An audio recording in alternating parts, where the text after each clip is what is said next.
Namaste. Very, very nice to see all of you here. Thank you for joining this meeting.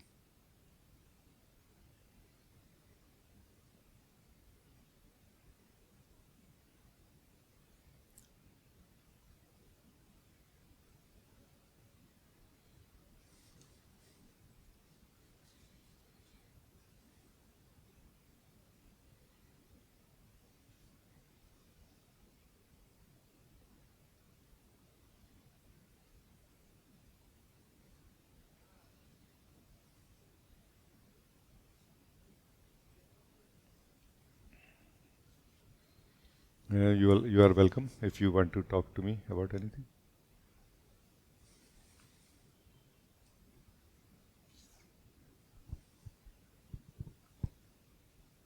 Ji, very happy to see you after a long time. Same here. Very happy to see you also.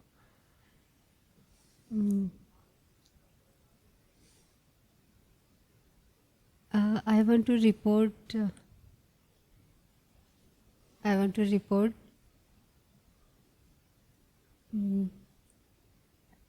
As you start talking before start satsang, the all words is like cut the past and means is listening and feeling very nice. Yes, because I am very badly trapped in past too much. So it is a happy feeling. But I want to clear all these things. How we really cut in this moment and come forward. Because there is something in somebody is pulling me inside. Can you do this? Oh, yes, it is possible. So what we are talking about before we started this meeting, we were talking about. I said that we are continuously negotiating with the past, but we don't need to. Meaning, in the spiritual context, we are continuously negotiating with the past, but we don't need to. We can very sharply cut, or we can learn to sharply cut it. Yesterday we had some meetings, so where it was shared also.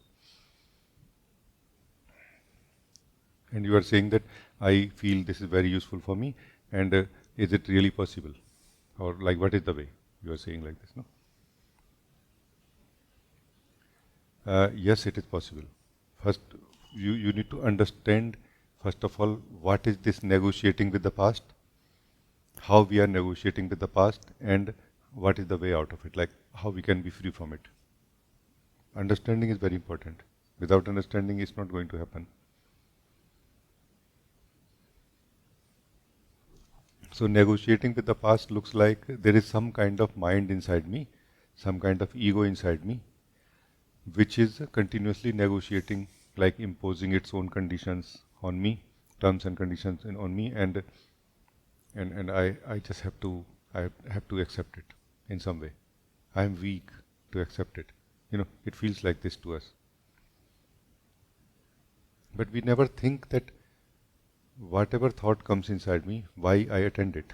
Whatever feelings come inside me, why I attend it. What is my weakness? We never look into it, no? We should look. And that weakness is not really weakness as such. That weakness is more like under the hood, under the table, we still want to keep something from the past. And over the table, we are saying, I want to be free from it. Then obviously, the past can negotiate. We are going to be in the negotiating terms with the past. So negotiating terms with the past, or the process of negotiating with the past, is not happening from the side of the past. Although it may look very much like that. Like, it may look like my mind is negotiating. No, we are negotiating.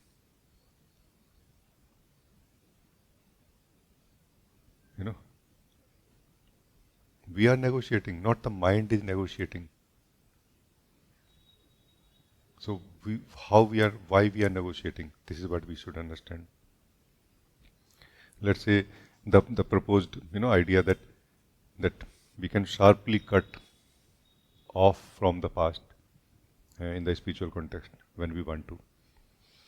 Meaning particular time, for example, we can, like during the time of the satsang, for example, during the time of the meditation also, in your own time also, we can cut off from the past very sharply and clearly, without negotiating, without going slow about it, like slowly trying to get out of mind, versus we can just simply get out of mind.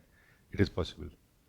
Why it is not possible is because mind still has something to offer to us, and which we feel is useful for us, which we feel interesting, which we feel we like to live it. And the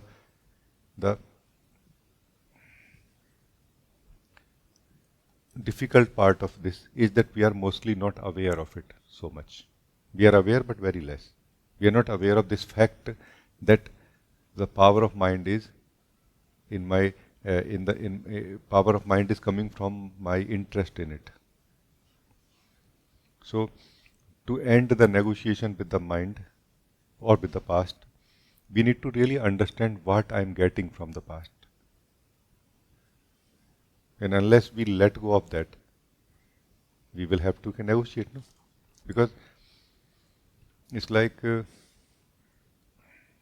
you have decided to, you can understand very much this, that's why I'm saying, because you have tried this also, that you have decided to quit eating sugar, that I'm not going to eat sugar now from today, like a sharp cut versus a negotiating cut, slowly, like I'm going to cut a certain amount only per day, like I'm going to eat half of the sugar which I eat usually, versus I'll just not eat sugar today. No, some struggle will happen now. Body will create, give some withdrawal symptoms, which may be very difficult sometime also. Then for that you will feel that maybe I can eat fructose, no, what we call sugar from fruits. That will be kind of all right, and you hear by doctor or online that okay, yeah, it is okay, and you go for it maybe, and maybe it is good also. Or maybe you feel that dark chocolate, like 85% is almost like no sugar, but still it will going to give me something, or if I can have more coffee without sugar, so you are doing like this. Yes, in this there are two elements. One is the actual discomfort happening in the body, which is being felt by you as a physical discomfort, and it is also distracting you from doing your daily life activity, let's say.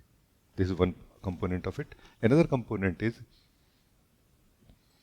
that our decision to quit eating sugar is shaken by these effects. That, am I certain that have I decided the right thing? Shall I go back?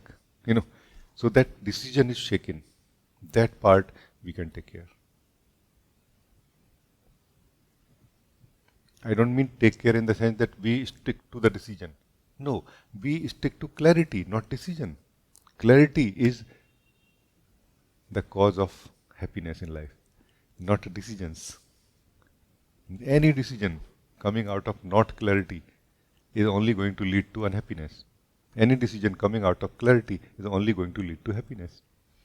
Doesn't matter whether you should continue not eating sugar or you should start eating sugar again. Doesn't matter. In the same way, whether you should continue with your past or you should cut off from your past, that does not matter. What matters is that are you clear or not?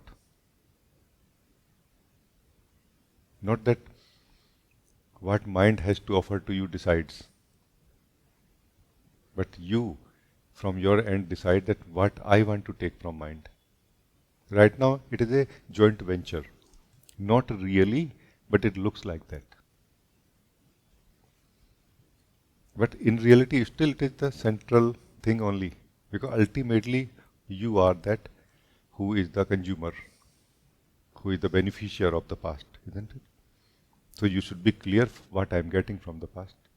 And then if you feel it is useful for me, you will continue regardless of the philosophies, the conceptual expressions, or even the spiritual practices.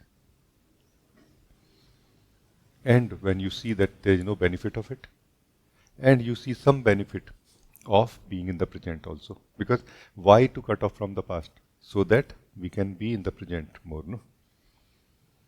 And then when you will see the benefit of it, you will succeed, isn't it? So, when you, let's say, decide to cut off from the past, you can do it in like a practice session also, like a mock, no? Not like forever. Just let me test what happens if I cut off from the past right now, for example. And it is going to highlight that you may feel restlessness. That's okay. Feeling restlessness here in satsang is not a problem, because you are not doing any physical activity or mental activity which can be affected. The ability to do that activity can be affected by this restlessness right now. So you are okay, no? But no, it's not going to really just create restlessness. It is going to bring you to that level also from where you are not certain yet that can I cut off from the past. Because try to understand more deeply right now what is past exactly. So now let us come to that really, the core understanding of what is past really for you. You are the being. No? Being means you are that which is I am. You don't change. Your space, like this body, mind, this whole form, energies, all the energies together, they also don't change their nature. But this space is where you will hold anything in life, anything from life, anything that has been lived. So what we call my life is what we are holding inside us. And we have a choice to somehow repair it, replace it, change it, upgrade it, and which we are doing anyway. So now it's a decision that how much I want to live the past. Past means that which happened, like the old taste or the residue of what happened. This space of body mind, the space of being along with the instrument of body mind together, this is that cup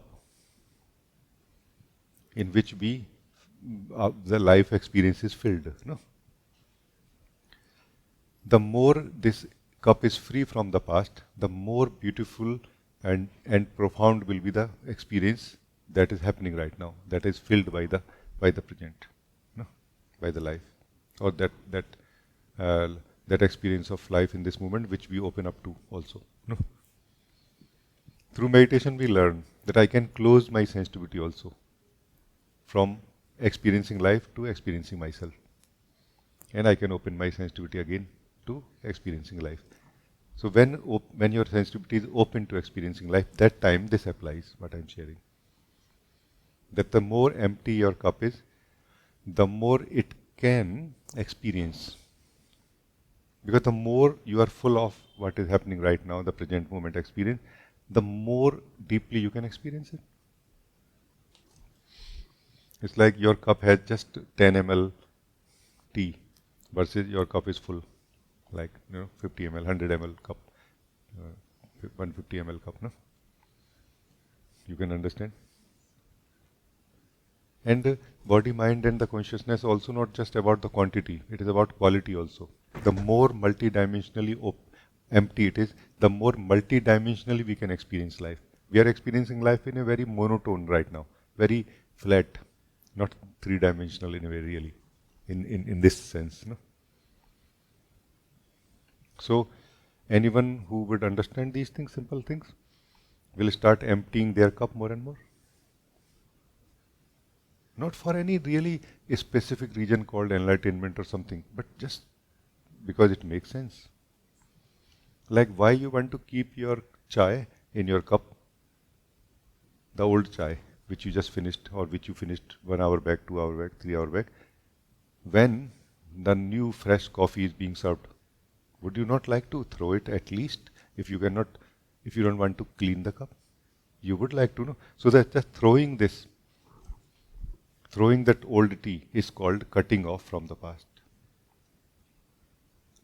Our instrument of body mind is very much there. Abilities to live life are also very much there. That emotional content is the residue of the past. And generally what has happened, I noticed, that we have got into a vicious circle as a person, that we are not able to live in the present because we are engaged with the past continuously. And we are engaged with the past continuously because we don't have any other option. Because present is not available to us in a way for us. Because we are not able to be in the present. And why we are not able to be in the present? Because we are engaged with the past. From where to break it? No, this is the point. So this vicious circle is what is called living as a person actually, in a way. No? And from person to the individual is that very important transition that must happen, where you choose how much past I want to keep. Like for example, you can keep, for example, not that I like to be like this, but you can keep, let's say, past of enjoying an apple until a fresh apple is served to you by life. No? It's okay, because it is not contradicting so much. But if new apple is being served, that time also you hold the experience of the old eating the apple in the past. That will not be good at all, because that will contradict now. No, that will overlap now. No, isn't it? But as you will become more wise, you would choose to remain empty when nothing is being served to you by life. No, like completely empty, because this emptiness is going to give you the taste of your own being also now. Because in the same cup in which life is filled and we taste it, in the same cup our being can be filled also and be tasted by us. No? This the presence of what we call I am, presence of the truth that we are, can be filled in this same cup of the space of being and the body mind, and we taste it also.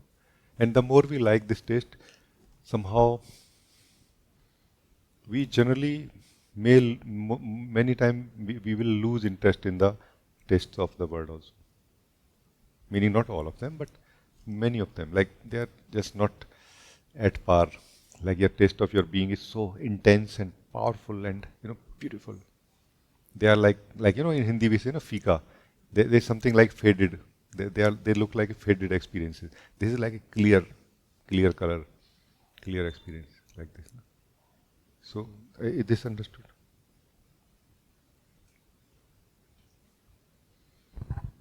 Yes, it is very much clear. It's point to point by point. I see something. What is I am not feeling strength to take decision. What is that? Take any decision. Yeah. Meaning, like, I thought that you said that I understand now. Yeah, means I understand everything and where I am lacking. Lacking. So, do you know what is the reason why you are feeling weakness in taking decision? Because this is also important to understand. Yes, Ji. Because it is good. This is clarity. Ji. But this is not solution. No? Yes, Ji. I feel clarity should be used to reach to solution, not to just keep it in a showcase that I know now, I see things clearly. And then what? After that what? After that some solution should happen in our life, no? Happiness, joy, bliss, no? Ji, I see clearly the what I am saying, I don't feel strength. Where is I am less. It is I am not in the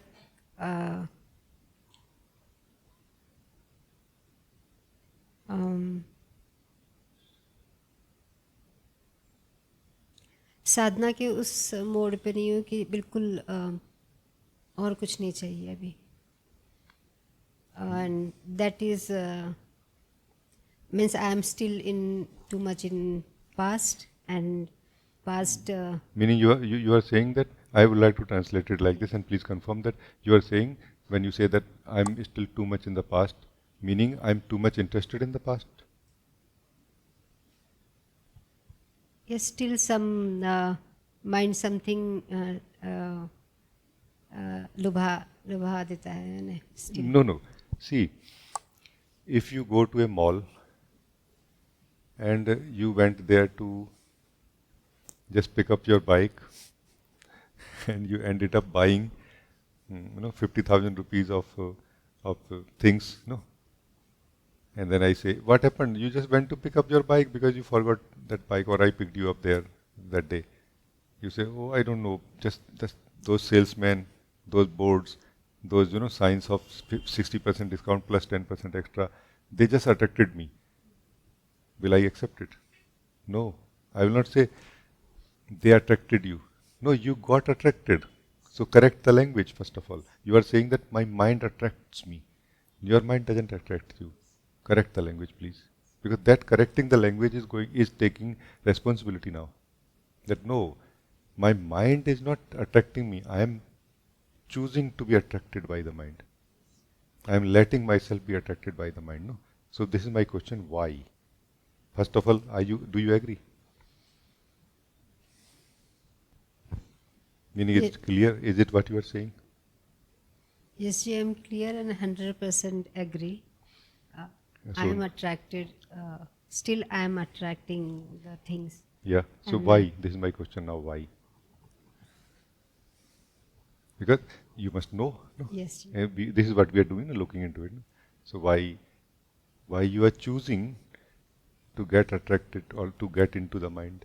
Because are you not choosing? Yes, I am choosing. Unknowingly, maybe, no? Maybe less conscious, but still. Ji, I see also. I compare also the satsang and compare also that thing also. This day it is means I am practicing. I see I am more seeing my mind how it works, and it is going on from some days comparing, and still I am thinking I am comparing. I see properly what I want really, and still I am interested. And what this all going on? Yeah. What stupidity I'm doing from long and long. So I'm seeing also, but still I feel I'm not strength to come out. No, I don't want now. I told you last time also in my mouth very profoundly. But when I see, I still value to other thing also.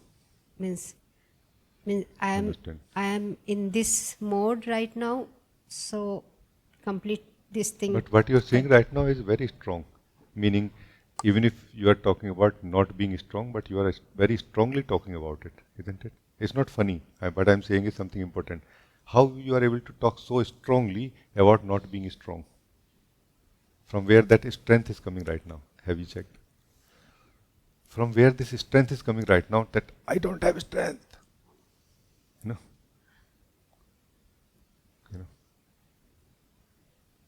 Are you in the favor of not having strength, or are you in the favor of having strength? Do you see what I'm saying? One thing. Second thing, I can really help you in this, that I have less strength. Because it's a common thing. What you are saying is a common thing, that I see clearly, and yet somehow I don't have strength. It is a common thing. And the way, the solution for having strength is what I call dhyan and satsang. Come in touch with yourself. Feel your being more. You will get strength from here. But if you cannot come in touch with yourself, if you cannot live your sense of own existence and sit in your being, then you will be struggling here. Then you are at the mercy of clarity only. Meaning then when clarity will happen so much that you will feel I'm like totally, it's just totally crazy.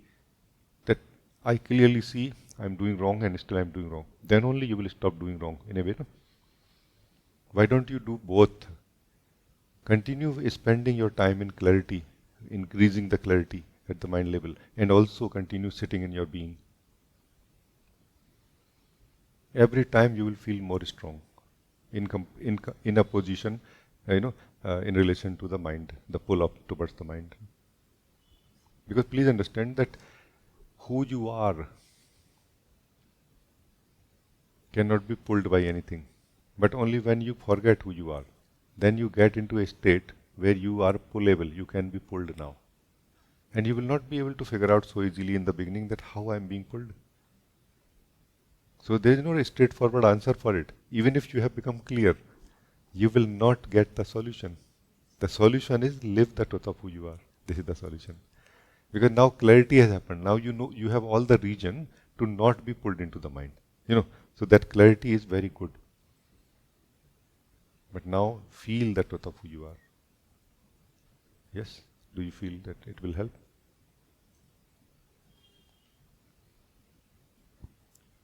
Yes, Ji. I feel I went to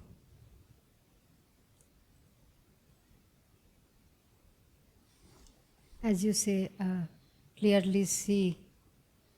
Means there is contemplation will help me. Sometimes spend with contemplation and then doing the practices.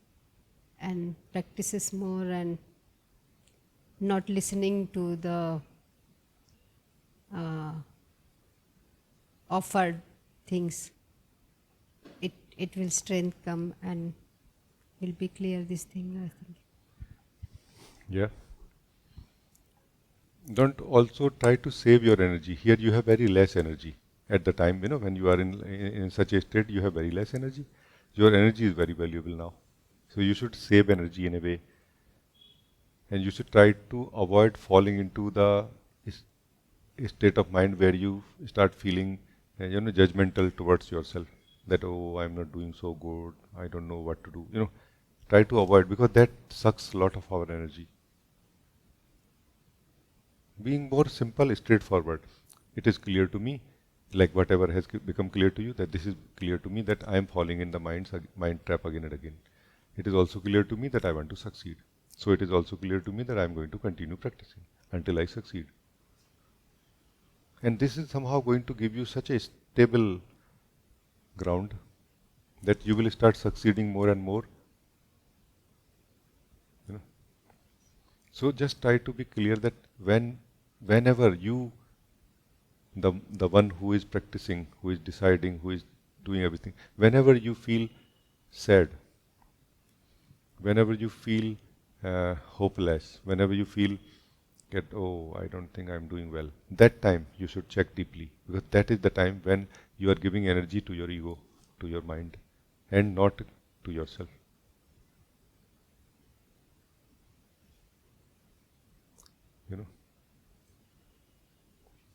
It's a very simple, energetic thing. Try to understand this. It's a very scientific thing in a way. Whatever you give energy to will grow in you. So give energy to only that which you want to grow in you. What you want to grow in you. You want to grow that truth of who you are. So then give energy to it. This is what is called meditation. Sitting in your being, living yourself, giving attention to yourself means giving energy to yourself. No? And whenever mind comes, traps come, this happen, that happen, avoid, ignore, avoid, ignore. For now. Right now you cannot, okay, let's see, come mind, I'm going to face you. Right now maybe not a good time.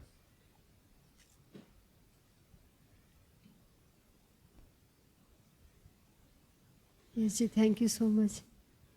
I just remember very long before, when I meet first time, almost first time after your awakening, and I just complained about my mind, how I can deal this mind, and you that time simply said to me, just avoid it, and it takes lots of time. I am not listening, Also, try to be as much clear as you can. Clarity again helps more than we think. Which is the mind? The one you are talking about, or the one from where you are talking about it right now? Which one? Which mind you are talking about? You know. So let us care about the mind that is mixed with us, and let us not be worried so much about the mind that we see playing in us, because that doesn't harm us. Only that mind which is mixed with us is causing all the trouble to us. And the way to to be free from this mind which is mixed with us is clarity, first of all, like awareness, and dhyan and satsang.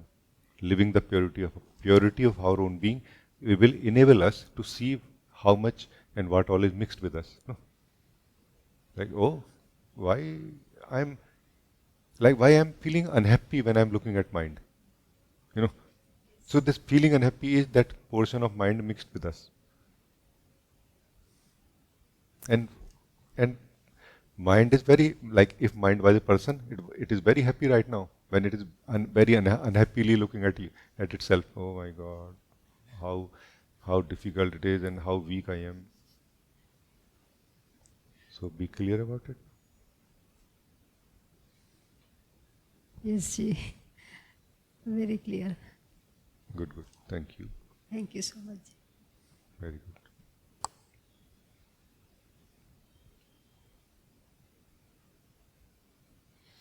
Deva, you want to talk?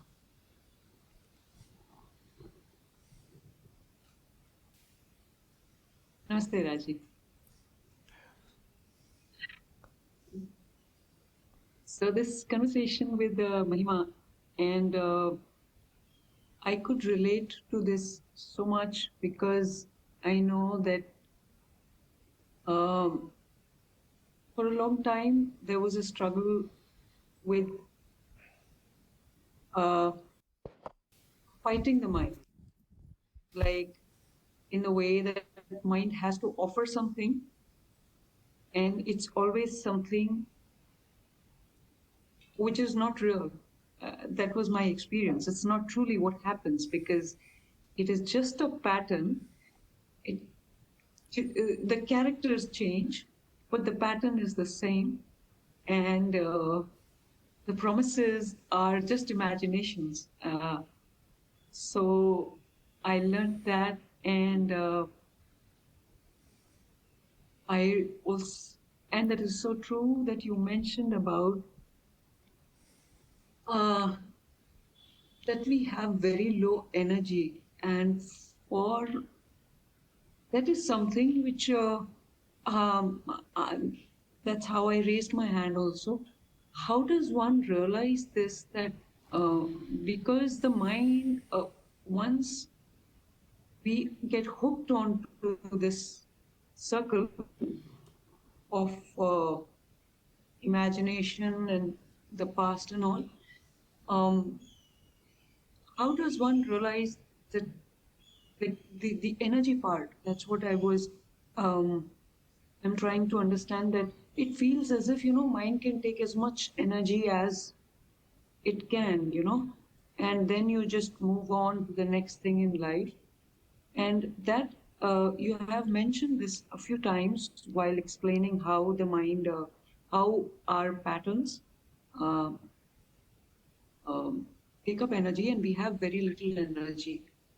So this little energy that you speak about, I always thought that the energy resource is there, but it's being consumed by the mind. So can you throw a little light upon this energy factor, and how does one recognize that the energy that you have at any given point of time? That is something which I don't understand. Let me try, if I have understood correctly, what you like, where you want to go from here.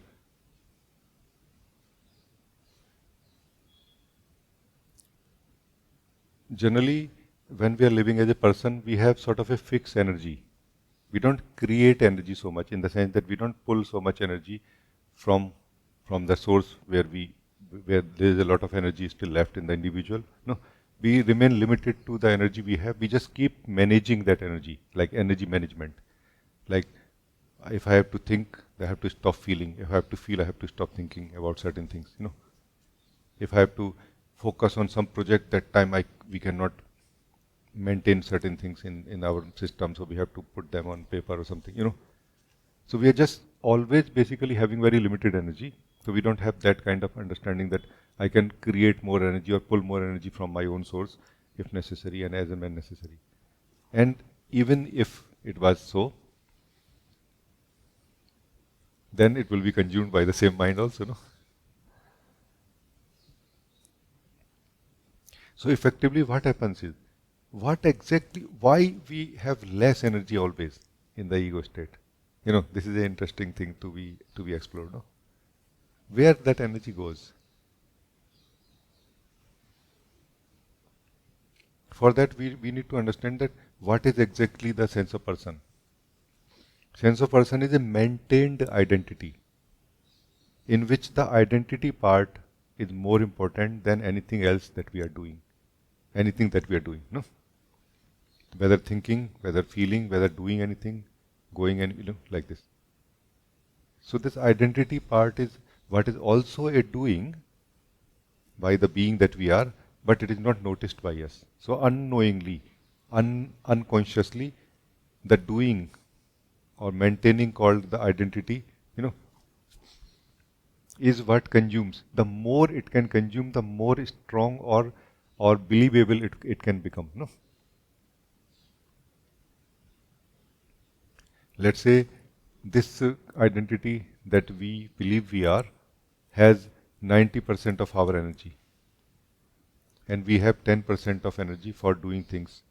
And that time when we as 10% try to see whether it is real or it is just the false self, which one will be more believable? Obviously the 90% will look like a real self, no? That's why initially even the idea that I am the self, or I am the being, or I am the witness, is only an idea. And that too just a 10% believable. 90% not believable also, no? So what has to be done about it is that we somehow need to drop out of this system, this way of being, because this way of being is what is called way of remaining as the ego, no? You are the being still, you are still the being, but you are maintaining being yourself within yourself only, using the energies which are given for living life, for being spent in doing activities and thinking and everything, no? That energy is got stuck. It got stuck now here.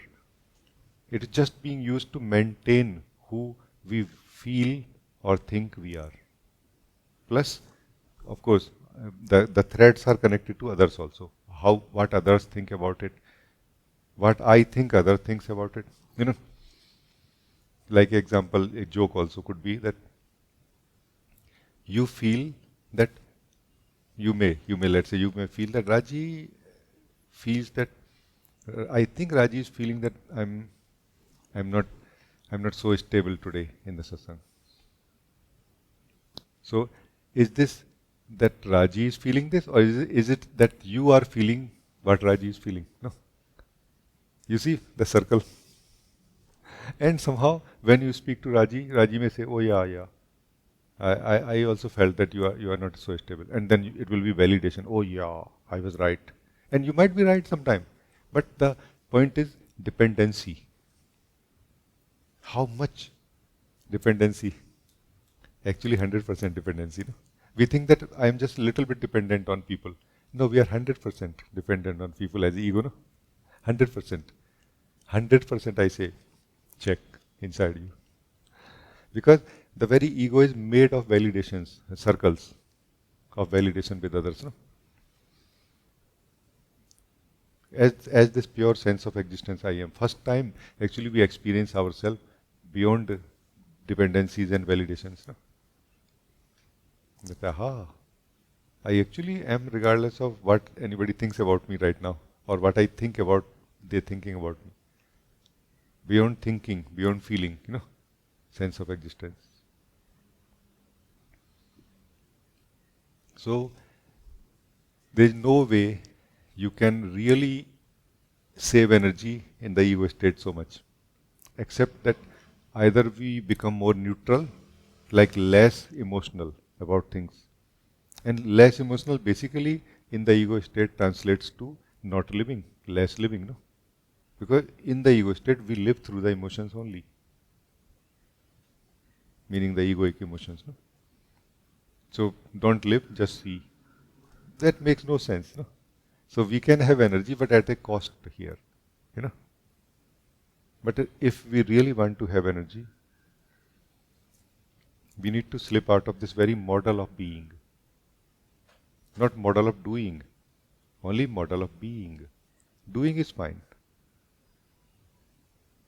In fact, our doing can become more empowered by the energy which has been made free when we slip out of the sense of ego into the sense of existence. No?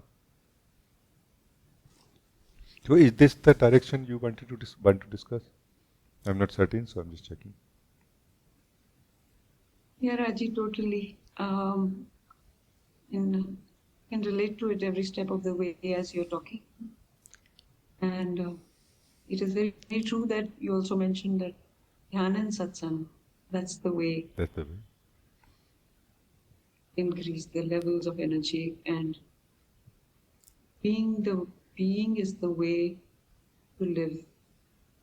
Also in that retreat with you, I started to experience that filling of the cup. And though it feels different, but it feels more alive. So yeah, totally, Raji, this is like exactly what I wanted to clarify or see clearly on this. Yeah. Our own sense of existence, I am, is not only the source of light, but it is also source of strength. Mind does not have its own source of strength. Also, mind doesn't have its own source of light.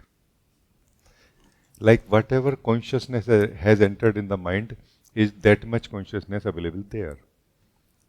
We cannot have more consciousness there without the contribution of our own existence. No? Only when our own existence will contribute more consciousness to the mind, that mind will have more consciousness now. So even light is limited, strength is also limited. Clarity basically is how to manage the light and the strength that we have as individual. Clarity and stability basically is how to manage it well, meaning how to stop wasting. How to stop wasting energy, how to stop wasting light or capacity of seeing. More and more, but not like forever. Meaning for the seekers of truth, it is not forever job. It's just for the time being. So that you can find the door to slip out of it into the truth of who you are, where you have infinite light and infinite strength. You know?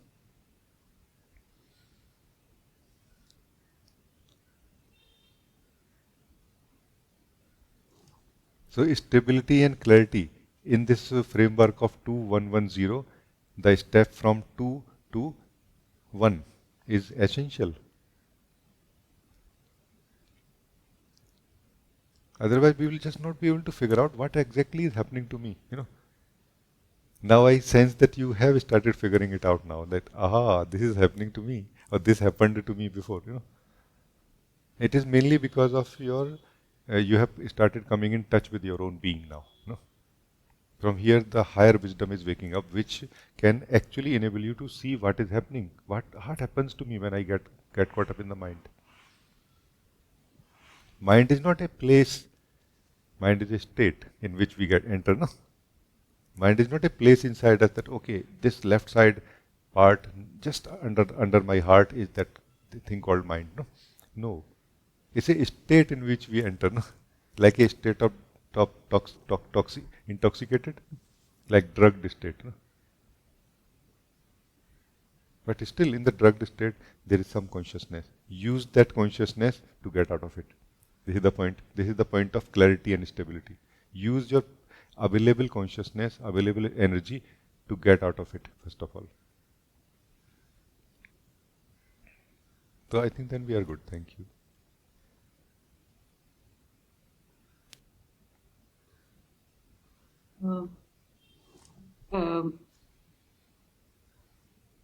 this topic of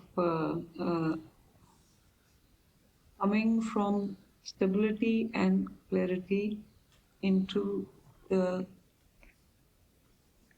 light of your own being, the I am. It's like Rajee, it's something which, if you talk for the entire talk or beyond, it'll not be enough. It's like, it is, but this is absolutely fine. And now, after this living the I am retreat with you, I feel I can understand it more clearly as to how it trickles down from the framework to the level of beingness. Thank you so much. Thank you. I'm also very, very happy that because when you are benefited really, there is such a contentment, a satisfaction in me, no? Also, thank you for giving me that contentment, satisfaction. Because from now on, you will grow more organically, existentially, and more flowers will open up, and the flower, fragrance and beauty will come in your life, and it's just going to grow more and more exponentially also, not just linear. Like it's like multidimensionally, it will become better and better and better and better life. And you will not be doing anything during this time, by the way, because you have understood the basics. You have understood how to. You have decided to cut the roots of the poisonous creeper. No?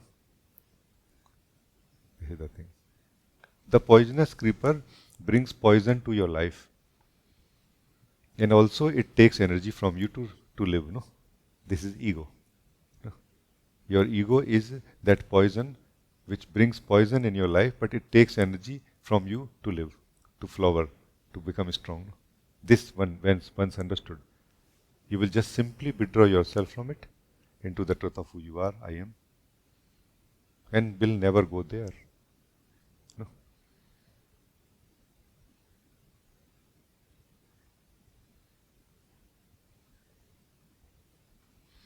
One interesting thing that I felt when you were sharing something,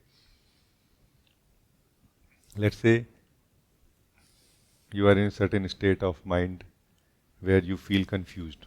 Like I don't know what is mind, but you are still saying it from a sense of from a space of clarity or neutrality. Like you are kind of stable and neutral, like not affected by anything right now. That I'm not certain what is mind. I don't know really what is going on to me. I have no idea about these things. You are speaking maybe loudly, but not that your voice has some kind of pain or something. It's neutral. So this state is called stable and clear. And there is another version that I don't know what is going on in my mind. Why my mind is troubling me again and again. This state is not a state of clarity and stability. This state is being in the mind, being in the ego. No?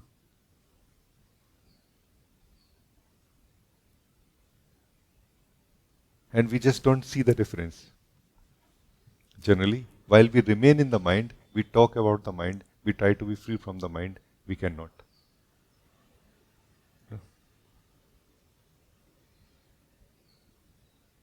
Because mind is not a space, mind is our state.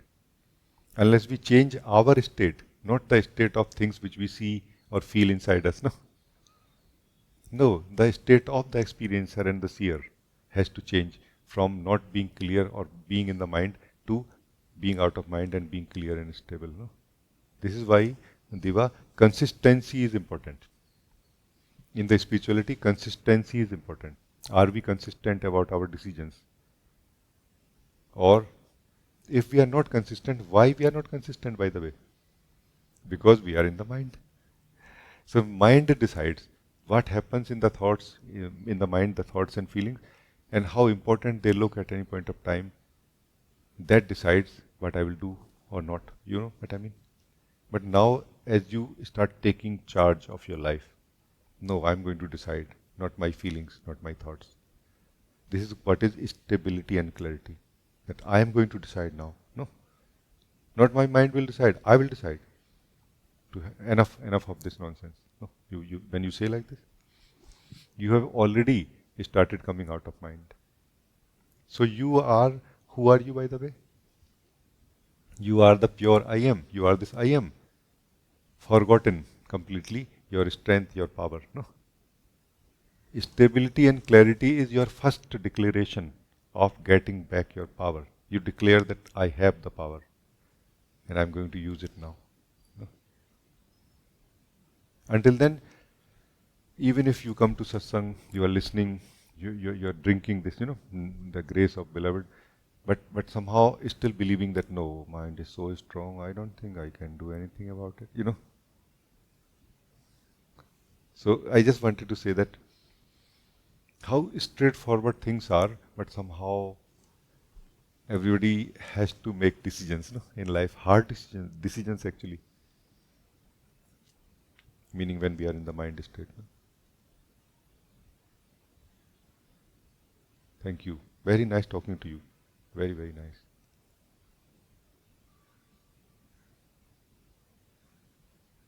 Yeah, I mean, satsang helped. It helps. Many times we don't notice how, but it does. It helped. Yeah, Thank you. because most of understanding what mind is and states of minds are happened while sitting in that environment, and yeah, and also just settling in, because like you said, the restless energy cannot run anywhere. We're just here. True. It's very true. When I'm saying very true, I'm referring to my experience with Guruji. Sitting in Guruji's satsang, in his physical presence like this. Uh, that's what I mean. It's true. Satsang does help really. It's just that somehow, as if there is some kind of resistance also inside us playing continuously, that even takes us away from satsang also many times. That no, satsang is too much for me. I cannot handle it. Or, you know what I mean? Like, so it's a very strange kind of state in which we are as a person, where we are kind of in favor of our peace and also we are against it at the same time. That internal conflict has to be settled. Once it is settled, then things are much faster. Before that, it's going to be sometime yes, sometime no, sometime yes, sometime no. No. We think that reaching to the joy of being is very difficult. And I say to you, it is the most simple thing. What is difficult then? The difficult is the choice. The moment we choose joy of being or truth, we have deselected everything else which is false, which we don't want. We will no. I mean, it's okay that I want these. I do not want all the bad things and some good things also. Boring, they're like too oversweet. But these things are kind of very nicely baked and very nice, tasty. This I cannot. This I don't want to. Like this.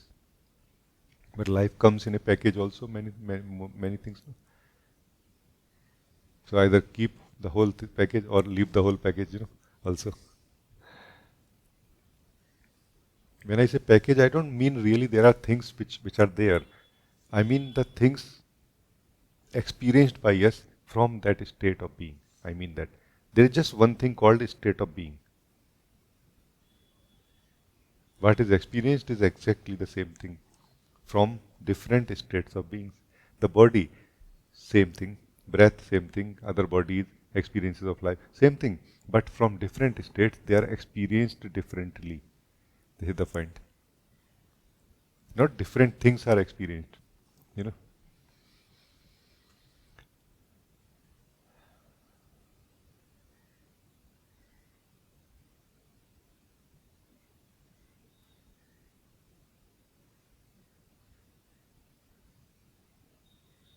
Thank you. Very nice.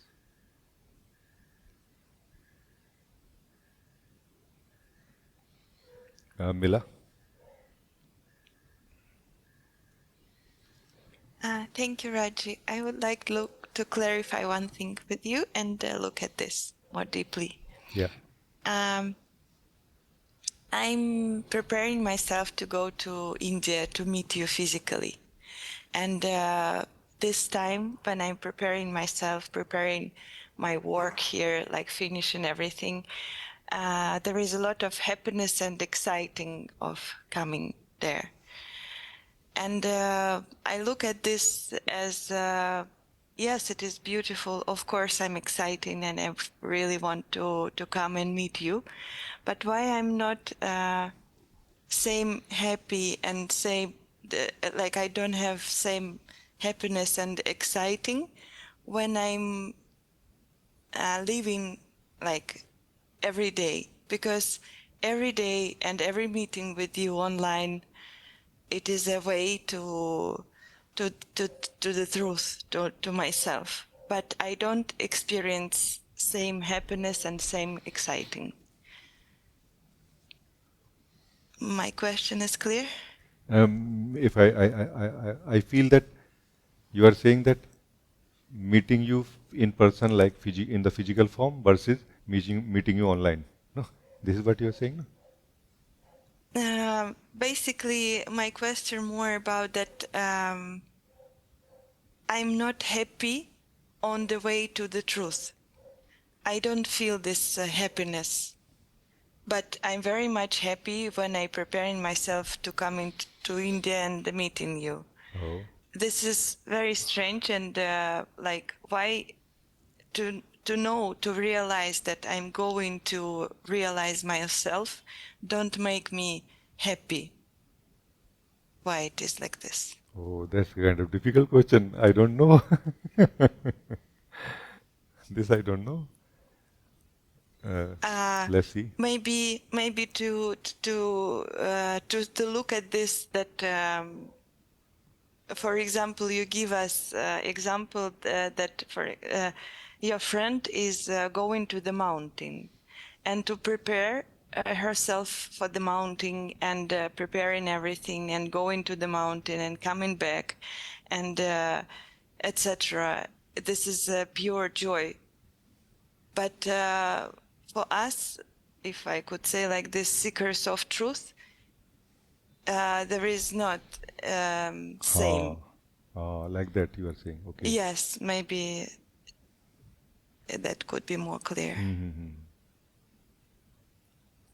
What I can sense right now, and let me share that, I feel that that you are excited to meet me, happy to meet me, because you will get something concrete really then and there, like in this very moment when you will meet me, that time only you will experience something. Not that you will go through some process to experience that. No, not that you will be waiting to experience that. And based on your past experiences with me in the physical form, you know that it's going to be like this every day. I will every day feel excited, happy, and growing and knowing. No? So this is the cause of excitement in you, first of all. Now let's use it as a mirror to go back and look at the other version, that I'm on my spiritual journey, why I'm not so excited. The reason is a refinement which is possible in us, I feel. In you also there is a possibility of a refinement. It is true that you have not reached home yet. Please understand, what we are doing is a journey to the beloved. We are journeying to the beloved. Beloved is the Lord. In the arms of Lord one day. All is perfect. Just perfect. It's warm, is secured, safe, happy, like that pain in the heart continuously lived for ages, kind of removed now, replaced by that supreme bliss of unity, union with the Lord. No? So we are heading towards that, but we still have some subtle mind mixed with us. Because of that, we are projecting many things on our spiritual journey, this journey to the beloved. No, we are projecting many things on it. Meaning we are projecting, so first of all, it on ourselves, the individual. We are taking ourselves as individual. Meaning, for example, do you live this truth every day that the one who has brought me home, the one who has brought me here is going to take me home. Meaning, I do not know who has brought me home, brought me here. No? Meaning, I did not come on my own here. No? I did not come on my own here. I was brought here into existence, into life, into the form, into the sense of I am also. No? How many days you are able to remember this, and how many times a day? You are not, because that strong sense of knowledge in the mind keeps us in that illusion that I know what is happening to me in my life. And that becomes like a barrier, like it makes that magic which is happening around you, to you, when you are walking or traveling towards the beloved, make it very dull, like boring, like, yeah, nothing is happening. However, if you will actually start being present where you are right now, you will feel that beloved, you will feel that excitement towards the beloved also. Like you are growing, you are going, you are reaching inch by inch. You are like a flower opening up. Bud is opening up slowly. Not completed yet, but completing in the process. And the process, the present state in which you are is beautiful also. So that's why there is no time for the seeker of truth to feel unhappy. You know, there is no time for a seeker of truth to be unhappy. That, oh my God, I'm not happy. That is misunderstanding coming from the mind, like a sense of knowledge being projected onto life. Otherwise, this is a joyful journey, because it's a journey towards the beloved. No? The very moment you pick up that yes, the very moment you say yes to the truth, the joy begins, and now it's going to grow only more. So are you saying that you are not feeling any joy in your life? Or are you saying that you are feeling joy but less than the joy that you are feeling now when you are coming to meet me in person? Yes, you are saying like this. No? So this joy that you are feeling already when here during this journey towards the beloved can be refined. Something can be refined. There is some subtle mind mixed with you still, I feel. That subtle mind is giving you the impression of the known. Try to understand, when we look at truth through the mind, then things are divided into known and unknown. When you look at the truth or life from the being, it is not known or unknown. It is just what it is. And this is what is called the unknowable. This is unknowable. Those who have gone very deep in it, they say that it cannot be known. It can be only lived. So it's about changing the model of living from the mind to the being, and approaching and living life through the being. From the being where you don't know really. You are knowing. There's a big difference between I know and I am knowing. The more you will come to the realization, Mila, that you are knowing, that you are journeying towards the like a actual continuous flow, the more you will feel excitement in your being. I cannot say that what will be the comparison or not between the two versions that you brought to me as an example, but you will definitely feel so much more happy and excited every day now. Because now you will not be really waiting, in a way, to be fully relaxed and expanded as the being when you will reach there. No, you are already reaching home. Meaning the being that you are is feeling little shy. The being that you are is feeling little fear still. That, if I relax, if I open up, something may go wrong.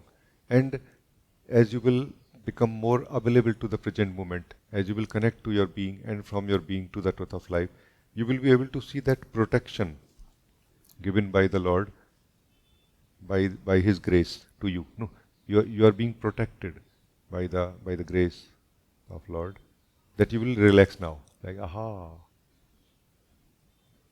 You will feel more like a child enjoying the carnival of life with the mother or father, no? Not like a lost child. No? So when you will really feel the hand of the beloved that you are holding right now, then you will definitely feel so much more excitement every day. You know,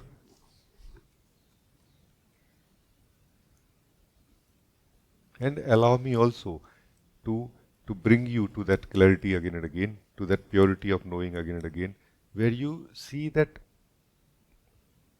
what is this sense of I am?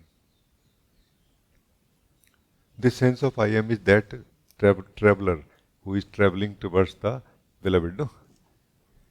How it is traveling?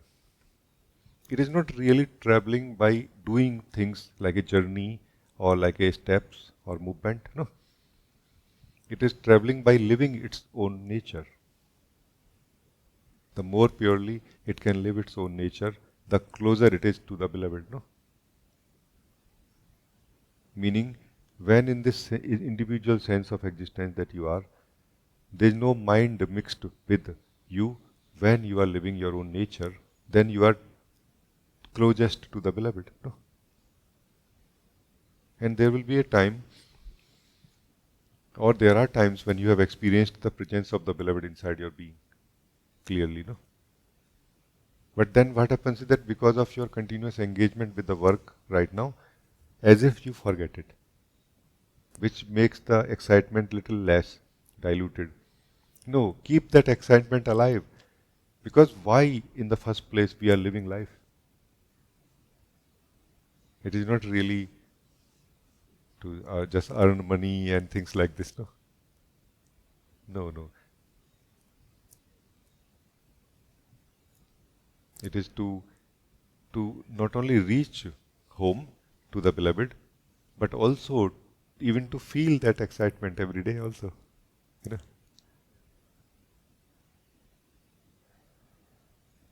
So just reduce the sense of separation from the beloved, which is caused by mixing of subtle mind in you, and that will take care of it.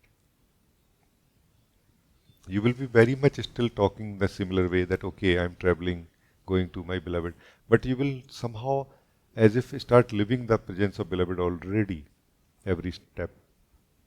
Because beloved is there every step also. No? Yeah.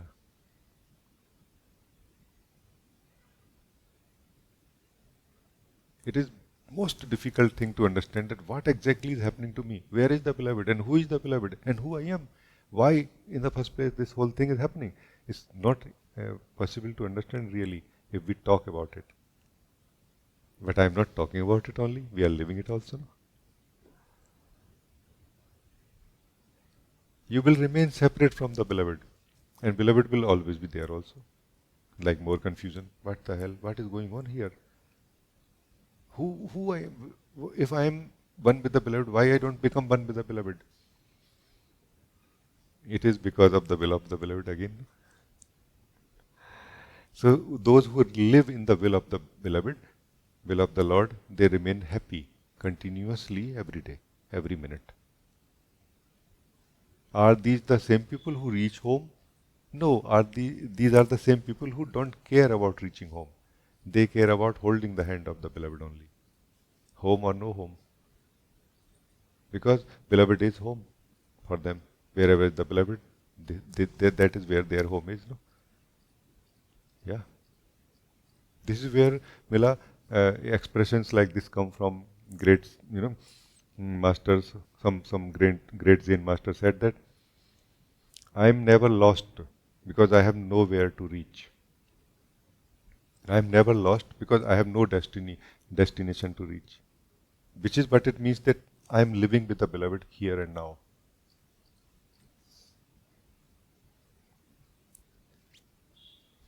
So the journey, our journey is from the state of mind or mixing of the mind to the purity of mind, purity of being, and from here living what is. What is the beloved. This what is the beloved. Meaning the light of the beloved manifested in the form of this word, no? Also. So I think we are good, no? Is it clear? If not, please ask again. Yes, it is very good and very clear. Thank you very, very much for this. Thank you. Yeah. Thank you. I'm totally happy to hear this, that you are excited to meet me and very happy to meet me. But I'm not happy to hear that you are not happy right now.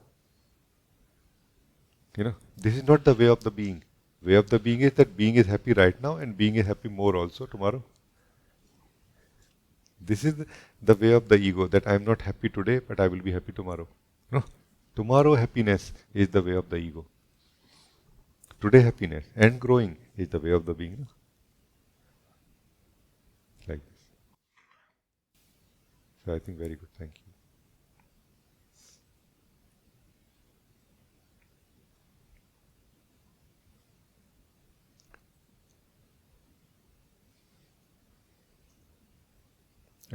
Samya, you want to talk? Hi, Rajee. Can you hear me well? I can. Thank you.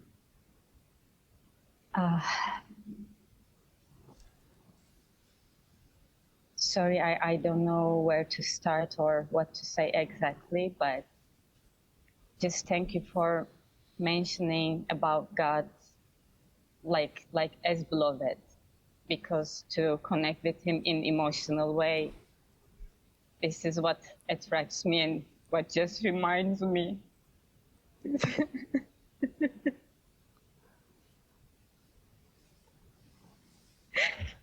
Also, I feel like what I need.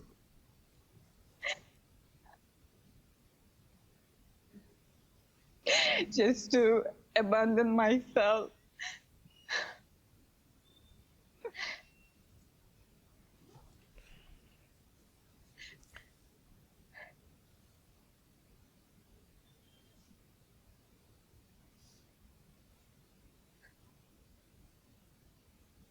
Presently, I feel like there are I'm in some confused state of mind, and I'm suffering basically, but it's not a new thing.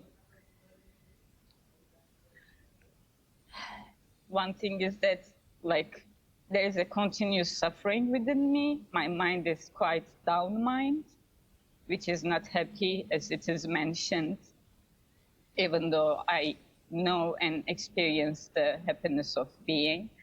But there are so many personal stuff which makes me suffer, and always I found myself in same mindset and same experiences and situations. And one is that, and which I somehow find myself, is that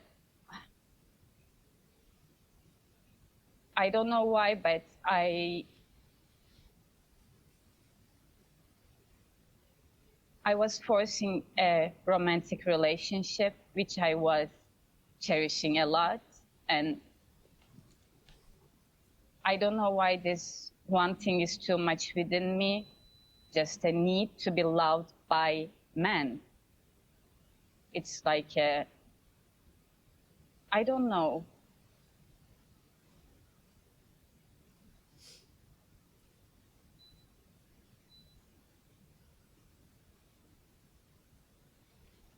I don't know. So that's fine, no? Like I'm kind of not clear about the fact that why it is a problem. Like why the need to be loved by a man is a problem. This is not clear to me. I'm loud. Because I don't feel I'm loud. There is a wanting for that, but I cannot get this, and this is where suffering starts. Huh. Maybe. I feel that maybe it is like this, but life has always created a system like this. Let me just share with you that we will find two type of people in our life. One, who are giving us something and one who are taking something from us. The one who are giving us something are the ones who have something excess in them, and we have something less of the same type. And the other people who are taking something from us are the ones who have something less in them, which corresponds to something which we have inside excessively. And like this, life is compensating and completing itself so beautifully, continuously and everywhere. However, this remains mostly a philosophy, not a reality in life. And my question is why? This is what I want to answer. Why this, which is a built-in system of existence, is not working so well? You know, it is because of attachment. So, inside us we have attachment for the excess that we have also. That we are not able to let go of it towards the ones who need it, who have less of it. And also we have attachment to the sense of lack. Like we don't want the sense of incompletion to be fulfilled also. Like we have got acclimatized and attached to that environment or state of being. In a way, we have brought kind of a frozenness, like a doors from between us and life in a way. Like, you know, we are living like we have created a wall around us and life. So that's why life is not able to complete us. This state is what is called ego state, I feel, in which we are not really, it's not about what we think who we are. It's more about how open or closed we are towards life. No? Life being that which is happening right now. Life being that which is also, not happening only, but which is. Life means the being that we are and the being that everything is also.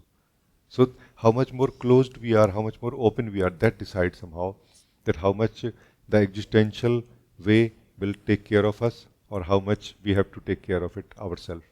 You know, the individual way. The more closed we are from the existence, the more we have to take care ourselves. No? Because now we have created a house under the sky. Now sky cannot take care of everything inside the house because we have a roof also, no? Not only the walls. So the air cannot take care, the weather cannot take care, the flow of the weather cannot take care of it by itself. We will have to put some air conditioning also, no? Some heating also, and everything else, no? Else also, no? This is the point. So living as an individual is not a bad thing. It's just we have to understand the limitation of it and the responsibility of it. As soon as we understand the responsibility of it and the limitation of it, and we feel that I don't want to live like this, we all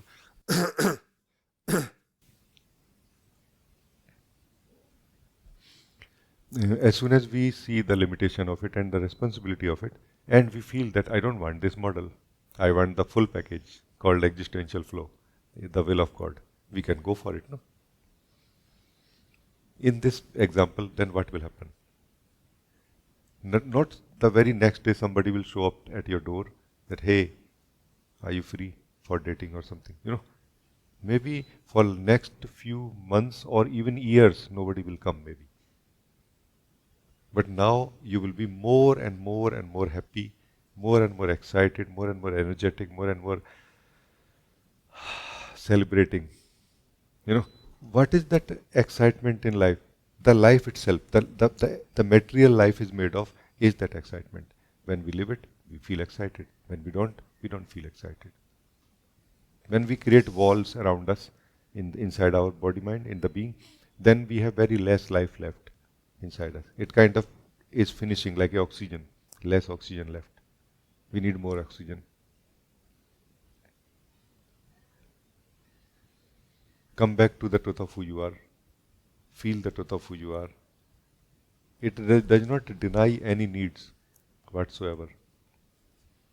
Even if the need that I am a woman and I need love of a man. You are a woman because God, existence has created you that way, no?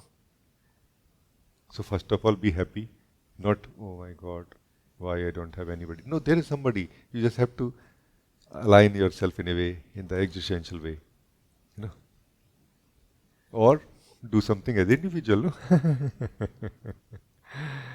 So all I see is either there's a clarity possible, like a refinement in the clarity, or refinement in our being possible, so that we can more come in sync with the existential way, which is the way to be happy, which is the way to completion.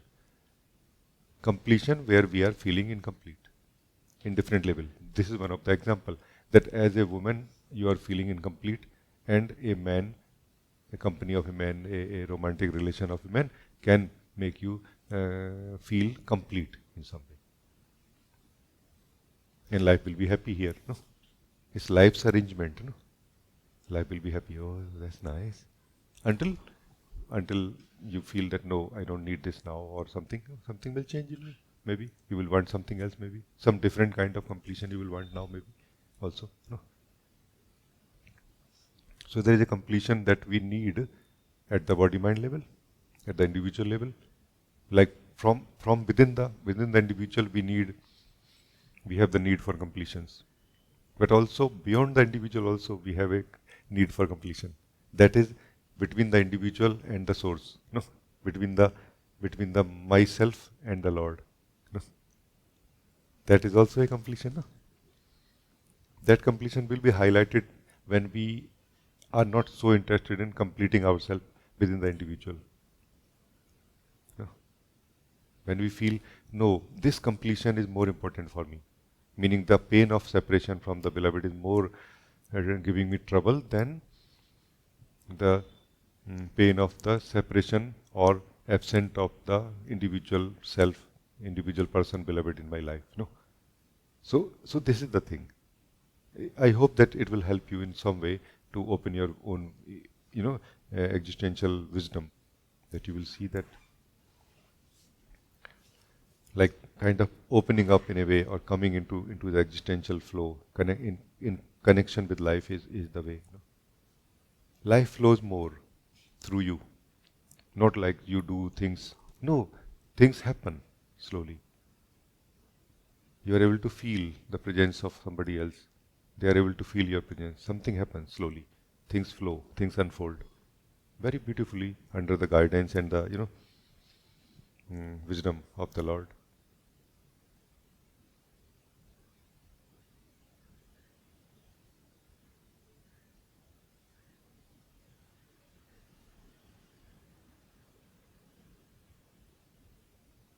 Try to understand not doing anything part of core meditation which I share. Not doing anything part is basically understanding that I share, which is for the sense of ego, that hey, you ego, who feel I can do something, please don't do something for some time in the whole day, and see the power of just being, no? Because what is happening is that in this sense of ego, sense of doership, not that our doings are bringing some change in our life so much, but it is more creating interference, and we are not able to see the wisdom of the flow of existence. And we are not able to allow life to flow also, no? Because of this also. Not everything maybe, but little bit something. Sometime, 15 minutes, half an hour a day, just sitting and not doing anything. Meaning, you not doing anything, but life will continue doing, no? Life will continue doing something in you, no? Like this. So thank you. I hope that it will help you in some way. Thank you. Thank you. Thanks to you too.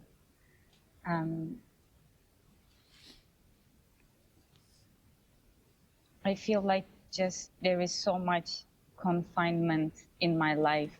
I don't know where they came, but about being a woman, about all these things, cultural and even religious. So there was so much separation and like emphasis on being woman and man while I was growing. So it just created so much confinement. And as you said about being closed and open, so I found that it's just created so much closeness in my house for air to not come. So I don't know, I just wanted to offer them to God and ask for help for me to be open again, because what I experience is that I again and again just step, sorry, I forget English now. Again and again, same experiences, because there's closeness here. I see other people, there are more freshness and openness in their life, and they don't experience what I experience. But I always experiencing the same walls, and I cannot get out of it. So for this, I just want to ask help from God, basically. Yes, yes. It's very good. Because with personal effort, it doesn't work, not at all. So, and the other thing is that, again, I wanted to bring this to God. I don't know if this is a place, but for me, I can bring everything to God, so I would love to. You spoke about clarity and decision, and the person which is in my life just hurts me a lot. I'm cheated so many times, and yesterday again I'm cheated, and somehow I don't feel like I'm done with this. So I'm being hurt, but I don't feel done. Still I don't know, still I wait for love or affection or attention. And for this, maybe I need clarity to be done with this situation which makes me hurt and which doesn't go anywhere, it seems, which I'm not happy or basically. So yeah, it doesn't work with decision, and I cannot take this decision to be finished, but yeah, it's not a good situation which I'm happy. Understood. I'm not happy. Understood. Yeah. So just asking for God's help in my case. For sure, God will help you. Let me just share something which I feel may also help you a little bit. You said that I'm not able to to open up so much for the other persons, and I try and it doesn't work or like this. So we can say that it could be the sign of God that open up to me, not to a person right now. Maybe. I'm not saying it is like this. Check inside you. And if you immediately start feeling joy in your being as you open up to the God who is inside your own being, then it is a clear sign. I feel and a confirmation of that sign to be true also. This is one thing that I wanted to say. Second thing is, most of us are very, very heavily misunderstanding this sense of existence, I am. We think that the moment I come to I am, my life is finished. No romance will happen, no partnership with any man, and no business, no job, no success. No, it's not true. Actually, in most of the cases, when we are struggling in our life, basically means that the way of the person, way of the individual self, like the individual self has run out of its ways, no? Like it is not able to really create or does anything where we can feel happy. So that's where our time is our time to come back to the sense of existence, which does not mean that we should keep sitting in the samadhi whole day. But we can live a very stable life from here now. For different reasons. First, we will have a natural existential stability here. We have a natural sense of joy also here, which is like a completion, And that sense of completion, when you go in the life anywhere with that sense of joy, when you go in your anywhere, everybody feels attracted towards you for some unknown reason. Because everybody as if has less life, less joy, less love, and you are overflowing with that. Everybody feels attracted. Oh, wow, nice. You look so nice.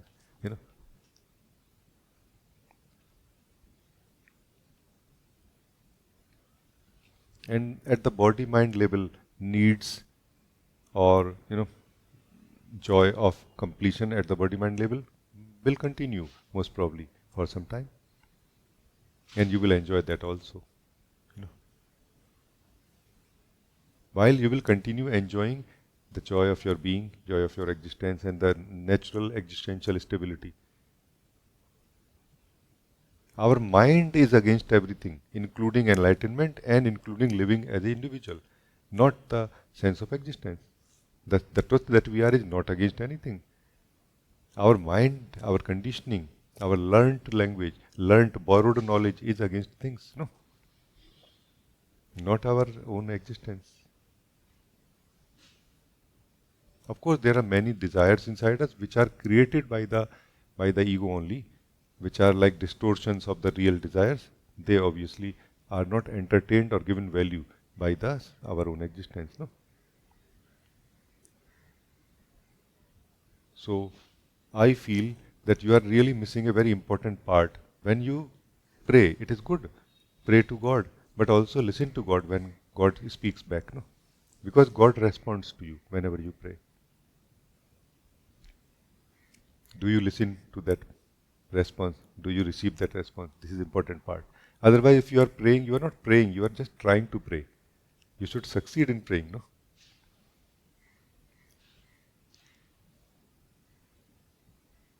And God is never late, by the way.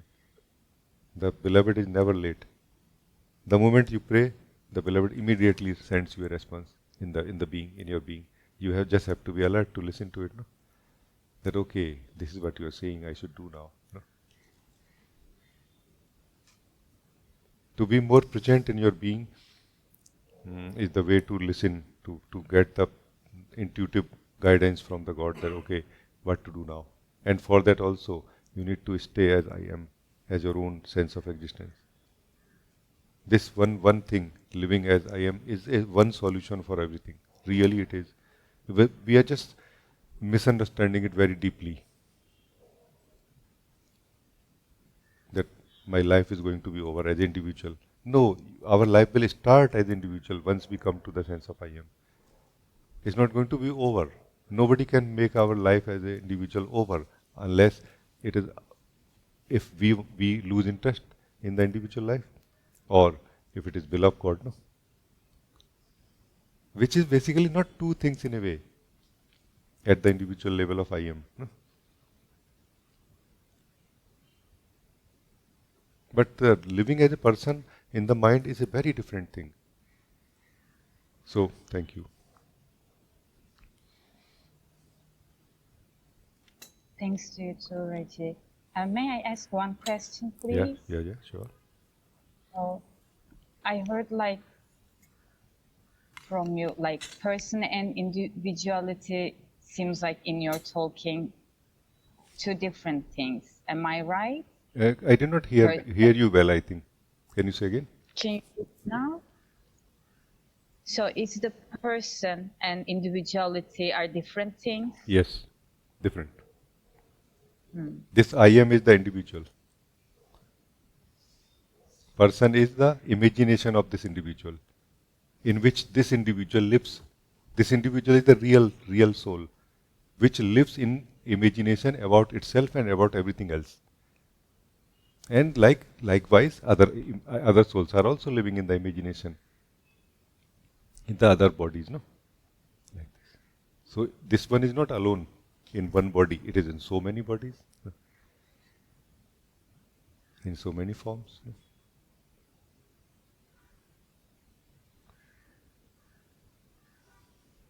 Like the thinker of your thoughts is the I am. The experiencer of your experiences is that I am, the same, that individual. And this is a very interesting thing. One day you will know what is this individual.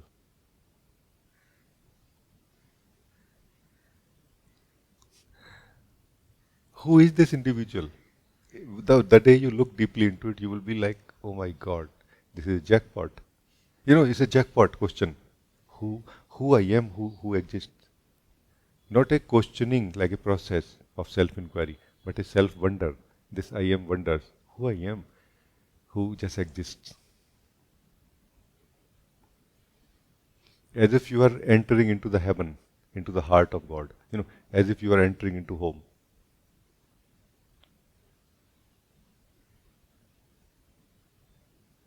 Like you are slipping into the ocean of bliss.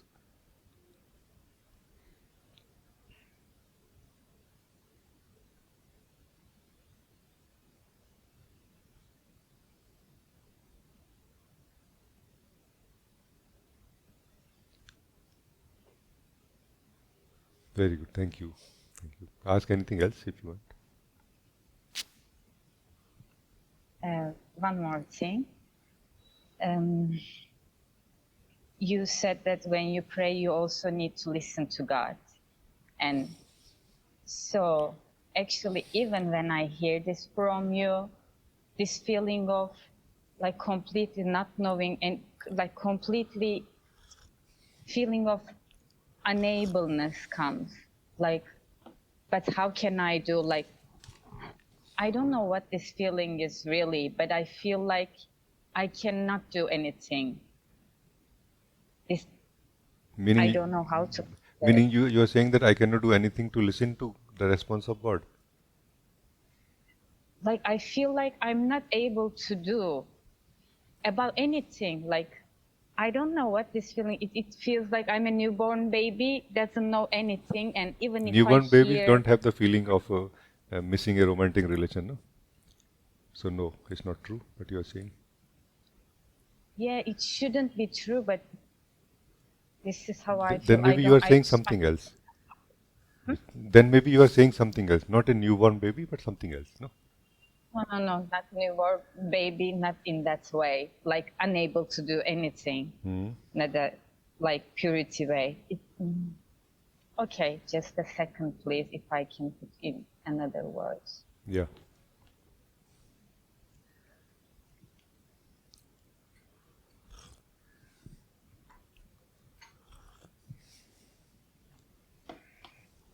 It feels like, again, it's connected with this being down and being so weak that I cannot do anything. Yeah, Yes, this yes. is the sentence. I cannot do anything. Like, I'm not able to do. I cannot. This is the yes. sentence and the experience of it. So, yeah, just complete powerlessness and weakness, and which caused me to be inactive or doing completely wrong thing, but not the right thing. Yes, yes. It is possible. It happens. There are different states. Like I know only few of them so far. Different state of being where we may feel so powerless like this. But you are not feeling so powerless that you would not be able to come to satsang. For example, you came to satsang. When you came to satsang, use satsang well now. Right now, do not give value to that powerlessness. Try to feel the power of presence of God here right now. This you can do. And when you said like a powerless child, even a child does something, even when it feels it cannot do anything. For example, when the child is hungry, it cries. That cry of a child is what is the prayer to the Lord of a soul. When soul also does not really know anything. Soul does not know who I am. Soul does not know from where I came. Soul does not know what is my problem. Soul does not know why I am crying. But still, it cries. And its cry is answered. That is prayer, really. But a real one. Really one, not half-hearted, like not still living as a mind that what will happen to the prayer, who will listen to it, I don't even know where is God. No, don't mix now adult and child. Be either a child or an adult. Either take the full responsibility of being adult and then come to the clarity that okay, I take the responsibility that I don't know anything. Then the doors will open of your heart. Or be really a child that I really don't know anything. Beloved, can you help? Because this child of the being that you are knows really what to do.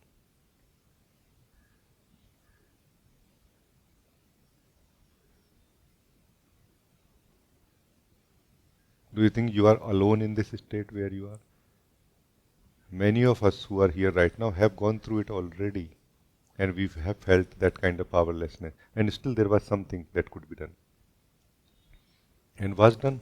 First of all, I always feel satsang is the best place for this. You should come to satsang.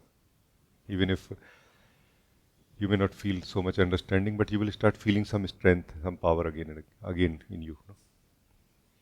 Like this. So thank you. Thank you. Thank you. Now, some messages. First message was from Anna, no? Oh.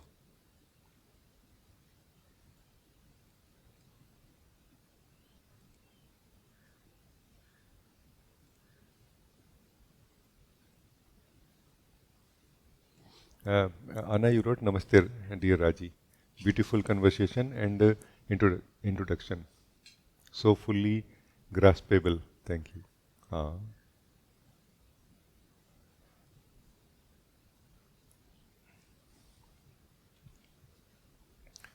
I'm on my way to work, so can't have the camera on, meaning I think you reached now.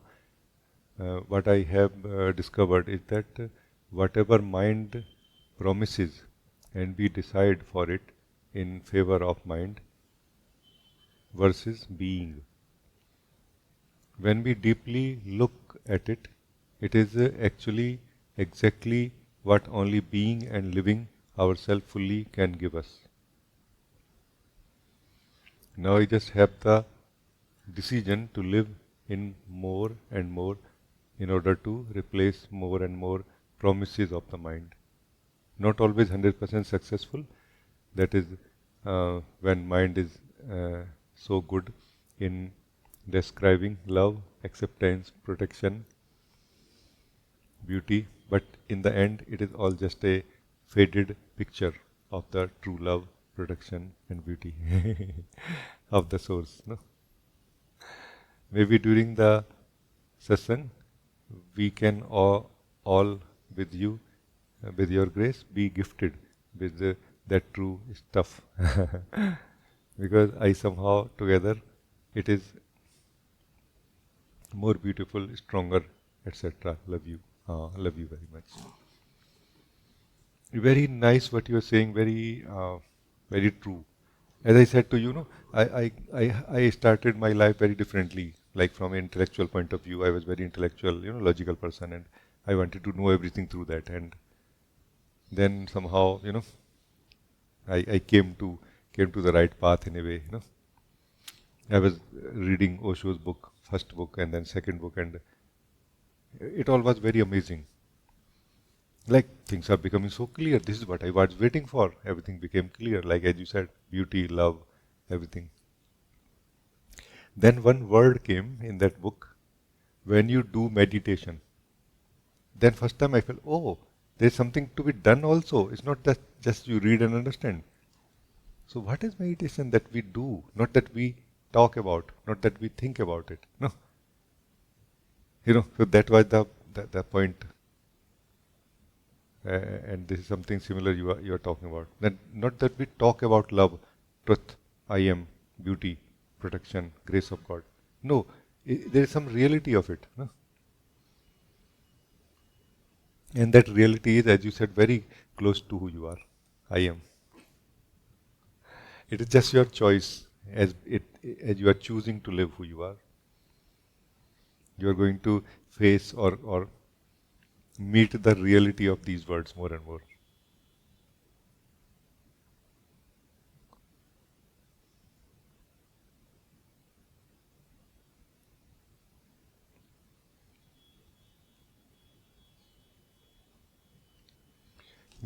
The Father loves you, protects you, but also shouts at you sometimes, no?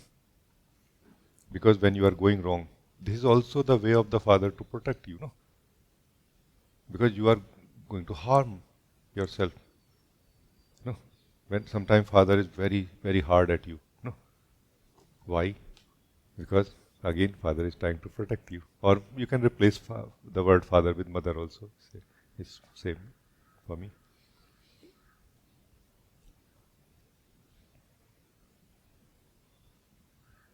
But you are really working with the real one now, not in the mind only. When the child is in the mind and the source is also in the mind, then it is a play in the mind only. It's not something real. But when you are out of mind, into your being, into your sense of existence, you are that child who has a source also. Now your conversation with the source begins now. Real participation with the source begins here. This is what is real life, Anna. This is real life. You don't know everything now. In fact, on the contrary, you almost know nothing now. But you are so happy. You are so connected. You feel so alive now than ever. Even in your failures, you feel so happy. Then you felt in your success as a person. Because you don't feel those things which you used to feel as a person, like shame, guilt. You don't feel those things now because these things are not present in this model.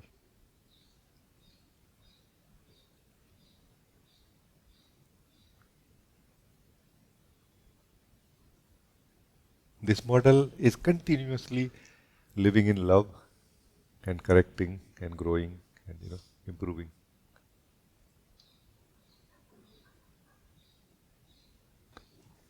In this, Anna, there is a book of Mirdad, very famous book, and by Mikhail Naimi, I think.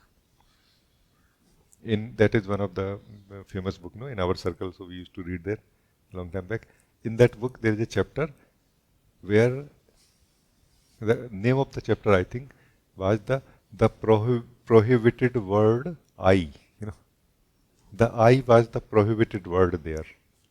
In this love with the Lord, the word I is prohibited. Because I is going to bring the ego again, the separation again. If at all any word has to be used, that is you, not I. Guru Nanak Dev, great saint of India, his father sent him to his shop that, okay, you have to sell the grains. So he is using the scale like this.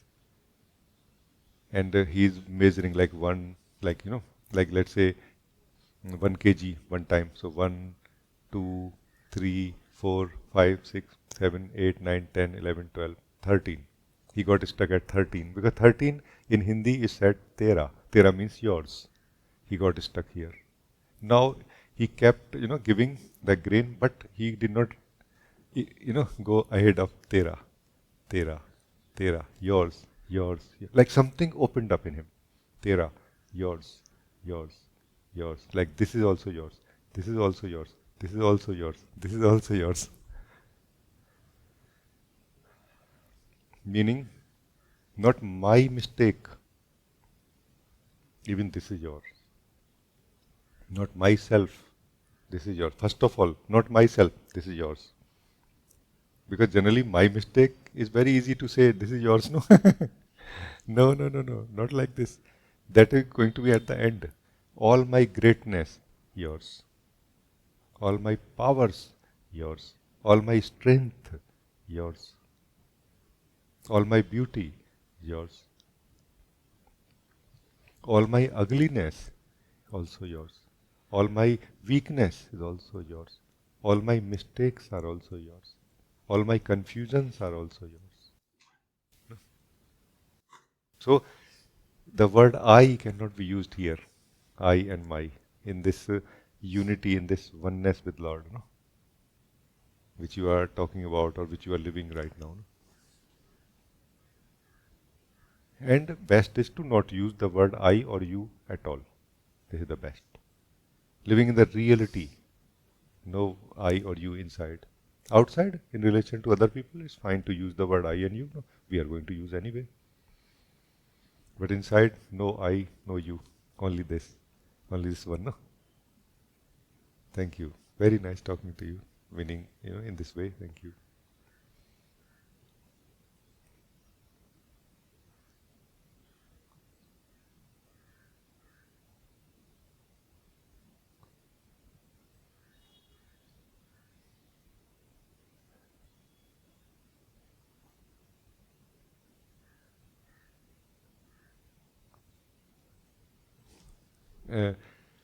Some people use very strange kind of words which are strange for the ego. No?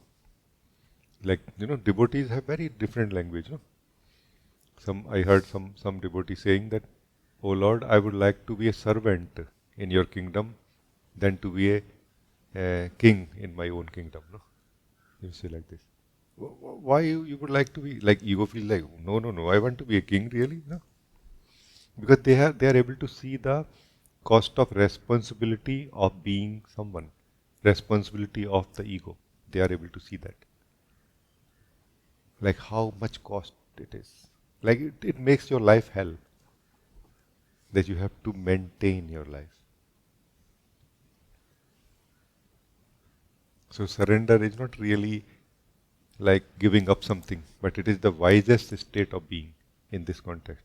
When the being becomes so wise that it just makes no sense. Why should I live to the minimum? I should live at the maximum.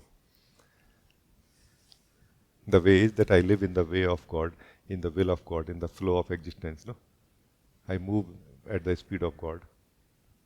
Then I'm always at my best, because He is always at His best, no, through me.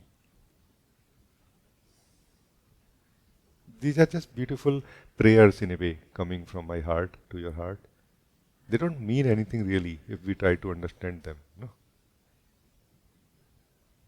But they are so beautiful, valuable, if we can live them right now. Thank you, thank you, thank you.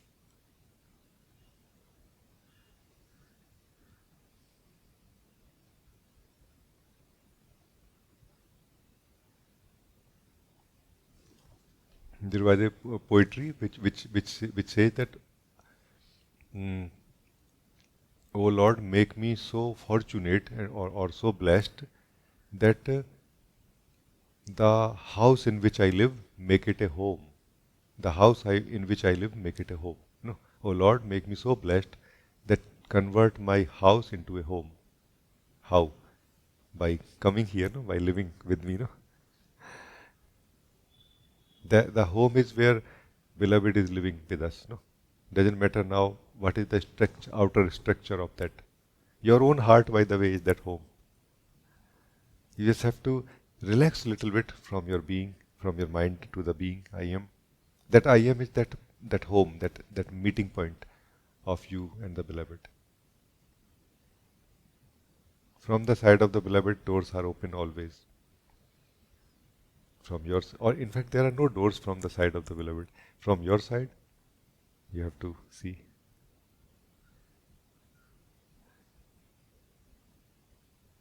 So living as I am is actually living in the unity with the Lord, in bliss, in the supreme bliss. It's an actual experience of unity. This is that divine romance, you know. This is that divine romance within ourselves, of the soul and the supreme soul, no? You know what we call Radha Krishna also sometime like this, no?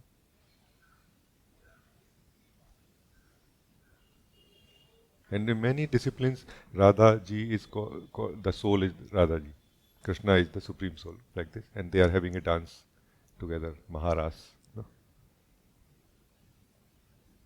Yeah. Another way of looking at it. We can look at it indifferently, but the truth is truth, no? Truth has to be lived, not only described. No?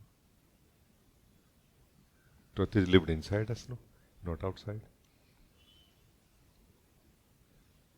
So very nice, thank you.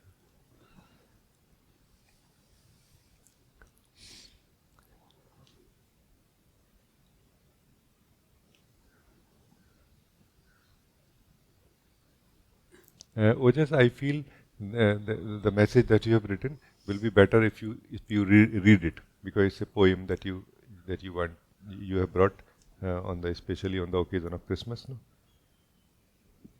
Sure, Ji. My pleasure. It's one of my favorites. I've heard it since school, and recently I attended some mass there. Also, I heard it, so I'll also sing it along.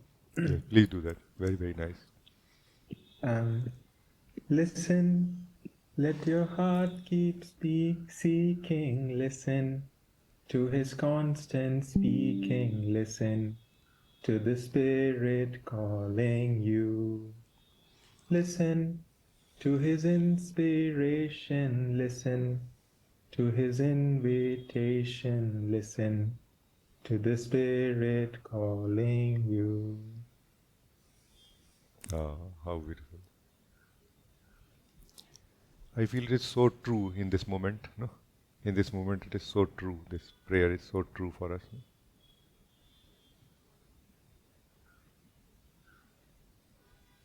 Otherwise, or just who has, as the individual, who has power to to bring such joy and beauty in this meeting, no? Who has power? It is his power only, no? It's just that he is, in Hindi we call chaliya, no? Chaliya means he is a great deceiver. He deceives us. He is not showing up that where exactly I am right now. That's why he appears as everyone, no? In everyone as I am, no? Right now.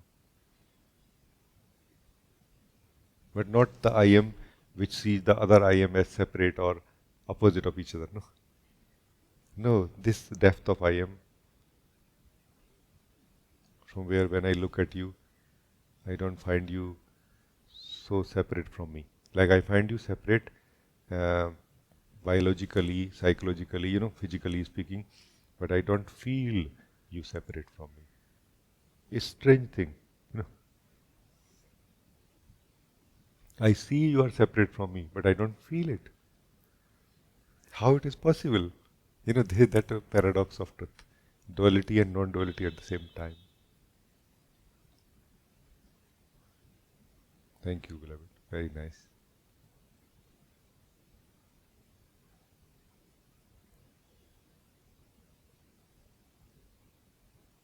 Very beautiful. You brought this poem, no? Very beautiful.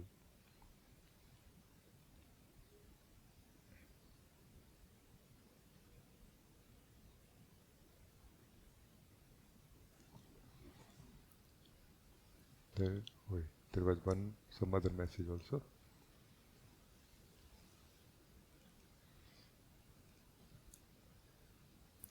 Preeti, you also wrote, Dear Rajee, I remembered once you said, experience everything deeply, but do not get attached to any experience to get crave for it repeatedly, craving for it, no? Repeatedly. And and it can reduce attachment and bring back one in alignment with the present, and that start to accept now, and it starts to receive clarity. Thank you. Yes, yes.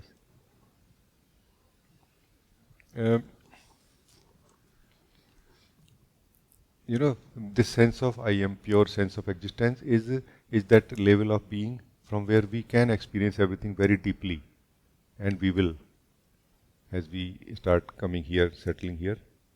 But as if it doesn't have any storage to save for future, no? And the outer levels, where this sense of I am lives in the body-mind level, they have all the storage for everything that happens, like imprints. Imprints happen here, no? Anything that is experienced gets imprinted immediately, like by default.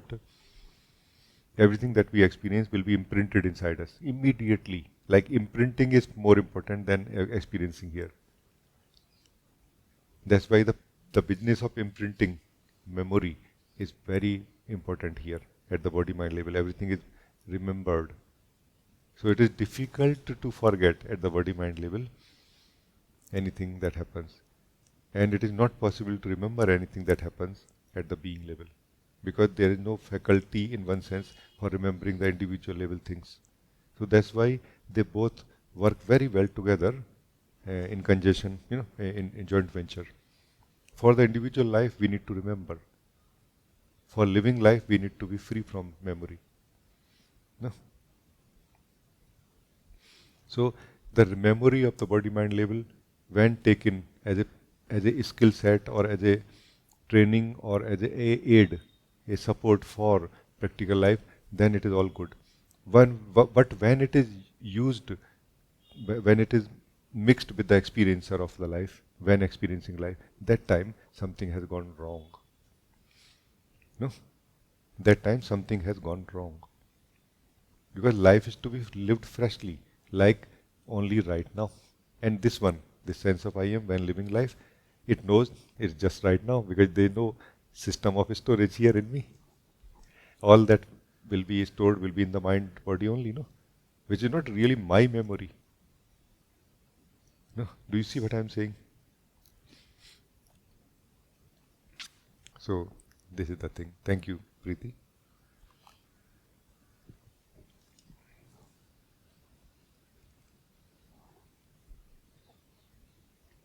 Very nice. No? It already feels like Christmas, no? Ojas? Right now, it feels like Christmas already. And I may not get chance to meet all of you on Christmas, no? So, Merry Christmas to all of you. And a very wonderful New Year also.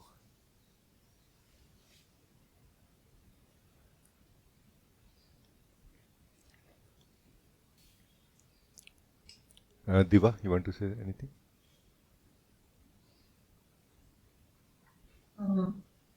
Hi, Rajee. So, I was just wondering if we can explore into the nature of consciousness if it's not too late to No, not at do all. so. For that, it is never late for me. Yeah, because that's something which I started to realize that there is some truth to this thing of the nature of consciousness. So can we explore that? Yeah. How we will do that? Like from where to start? This is my question first of all, because that will give me a sense of like a handle, like a clue. Like from where to begin? Where is consciousness right now?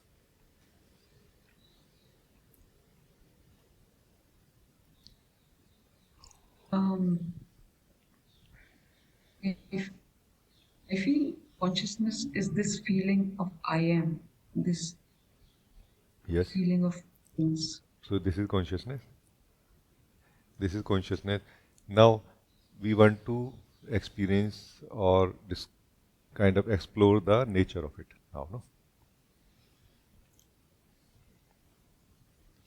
When we wake up in the morning and we feel I'm awake, meaning I'm out of sleep now, that is also consciousness, no? Consciousness means that we are conscious of two things here. One thing is that we are conscious in the morning, and I am aware or conscious of my surrounding, of the house or of my room, and of the fact that I am out of the mirror, out of the dream also. So this, we are conscious of things which are present with us or which are our experience right now, and we are conscious of who we are also here, no? However, the value is less given to the to who we are. So the default state or default way of the being is to meet life and become engaged with what we are aware of, what we are conscious of. No. Because of this, we are not able to really know or experience the nature of consciousness. To experience the nature of consciousness, to discover or explore the nature of consciousness, we have to explore our nature, first of all. Not that it is impossible to experience the nature of consciousness in other ways, but it is very difficult, much more difficult. For example, when you are aware of this cup, let's say you have something in your room, you are aware of this cup. This cup is what you are aware of, and you are aware like an activity. You are continuously aware like a bridge. Meaning we can use the word conscious, that you are conscious of this cup, and the act of being conscious of this cup is continuous, like a flow of your attention towards it, or internal attention towards it, and you are that who is conscious of it. Here, how to know the nature of consciousness? Like, shall I try to know the nature of the cup? Shall I try to know the nature of being conscious? Or shall I try to know the nature of the one who is conscious? No. So here it is kind of confusing. Although if you can know the nature of the cup, you will know the nature of consciousness, because the cup is made of the consciousness only. And if you know the nature of the very act of being conscious, this is also going to become make clear to you that what is the nature of consciousness. But that is available only when you are conscious of something. No? So this facility is only available when there is something to be perceived or you are perceiving it. When there is nothing to be seen or you are not particularly seeing things, When, let's say, you are in the relaxed state of being, what I call closed eyes of the being. That time your consciousness is not beaming out like attention towards the objects of perception. That time you can actually, that is the best time to know the nature of consciousness, because you are consciousness. No? You are consciousness who is dividing itself into many things. After all, what is the cup? Try to look at it right now. The cup is not really something which we think it is. Cup basically is the experience that we are talking about. Cup is only the experience of cup, no? Within the ability to be conscious of it. So basically, this is also ultimately consciousness. No?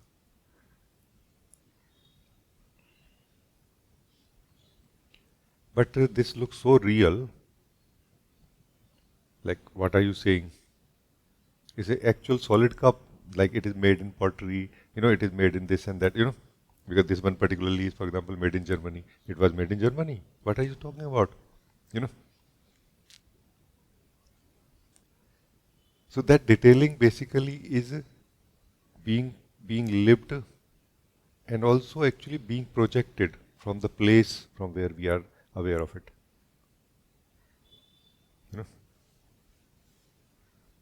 That's why we cannot be certain about it really at this place of experiencing or being conscious. So let's be conscious of our own existence. And let us try to experience and discover and explore our own nature, which is the nature of consciousness also. No?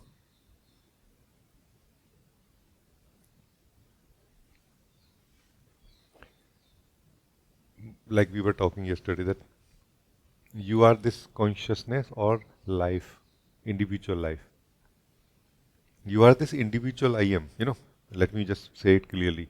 You are this individual I am. I am means you are individual being, individual soul, not a person, individual soul. So you have been given a certain amount of life or certain amount of consciousness to you, which you will use now, and out of which you are creating everything. No? You are creating your body out of it, your thoughts, your feelings, your thinker also out of it, your experiencer of feelings also out of it. When you don't do anything, when you just sit quietly in the meditation, core meditation, what happens? That time you are not creating anything out of it. Then whatever you have created, like the physical body and the breath, it remains. And the basic functioning of the thought, feeling, which are necessary, continues. So that you can return to the body. No? To maintain that system, it continues. Rest is withdrawn. Then there are no particular objects of perception in the mind, like thoughts, no objects which can be experienced also, like feelings also. No. Then you are pure consciousness here, I am. No. And here you can actually know the nature of your own self. Is this the right direction, or it is not able to reach you? Rajee, this is exactly how I want to understand it. You are exploring to the nature. Oh.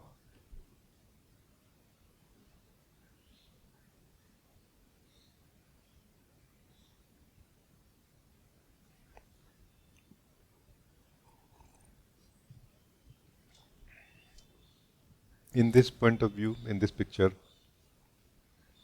if you want to solve all of your problems and start all over again, let's say, in one sense, then you should understand the importance of meditation. Because meditation is not to attain something, but to return to your true state and remain in that true state for some time. So that you kind of start seeing things as they really are. So that you start, more importantly, knowing clearly who you are. Knowing clearly who you are does not really translate, like it doesn't happen the way we think. Okay, now I know who I am, like I know what a cup is. That's the way of the mind to know things. No?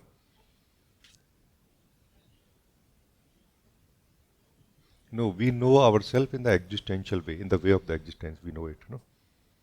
Without mind. So for the mind, true knowledge looks like or feels like knowing. I'm knowing, So it's not the truth which is knowing. Truth just knows certainly. It has certainty. But it is the mind which is slowly adopting the way of the truth, that it says that I'm knowing, like this. So what is nature of consciousness? Where we reached now? Let's see. Because it is a topic which cannot be covered like a certainty of things, like a rapid fire round or something, no? Nature of consciousness is nature of anything and everything, because anything and everything is made of consciousness. But what is its own nature? How we would know that? Because we are also this consciousness. If we know our nature, we will know the nature of consciousness also. No? Not the consciousness which is experienced as the object of perception, not the consciousness which is experienced or seen as the ability to be conscious, not the consciousness which gives us the impression that I am someone who is conscious of something, but the very nature of consciousness, that the consciousness which everything is made of. No? Who will know this also? Only this consciousness will know it, no? So be this consciousness and know your own nature. This is the way to know the nature of consciousness. For me, no? We can describe in different ways, but that's not really going to be the answer of it, answer of what you are saying.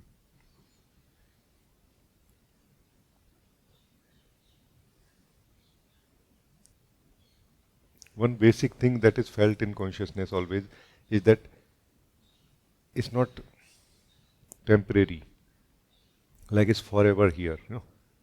Not there. There is no such thing there for consciousness, because all the theres are happening in it only.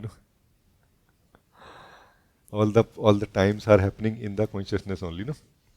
So there are no times when consciousness is not there, or there is no there for consciousness also as a space. So there is no space and time for consciousness, and consciousness is in all the space and all the times also. So this is what is also felt.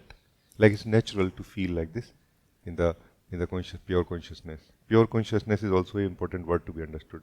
Pure consciousness means living in the purity of our own being, not living as individual in the waking state only. Because in the waking state we cannot know this. We need to be free from waking state to know this. Living in the purity of being. But while we are in the waking state, when we become free from the waking state, then we can know this. This is what is meditation, by the way. Pure meditation is nothing but this, sitting in your being free from the waking state. Basically mind. Mind has three states, waking state, dream state, and no state, resting state, like this. You, the soul, does not have states, But when you, the soul, is identified with the mind, then you will feel that I am awake, I am dreaming, or I am sleeping. Don't misunderstand that waking, dreaming and sleep will stop when you will wake up. No, it will not. It will continue because it is part of the body-mind. But now you will know I am not changing based on the state of mind or energy changing. I remain the same. You will know this.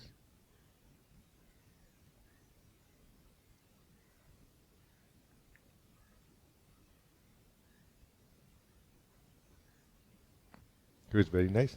Thank you. I'm very happy that we explored like this. Thank you. So much, Rajee.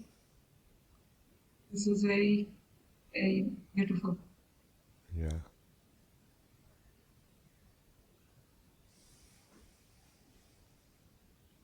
This pure consciousness does not go anywhere because there is no space which is outside of it. It does not come also because, again, there is no space outside of it. It just remains. And as you know yourself as the pure consciousness, you will also feel, I don't come, I don't go, I only am, always here.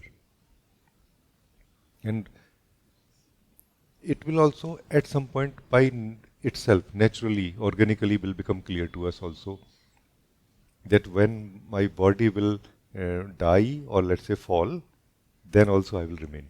It will become clear to us. But very naturally, like no stress or effort required for it. As soon as we start living our own truth, correction start happening, knowledge start happening by itself of the existence as it is. And the body is part of the existence as it is. Birth of the body, death of the body also part of it. No, it is known so naturally. No. So thank you. Very, very nice.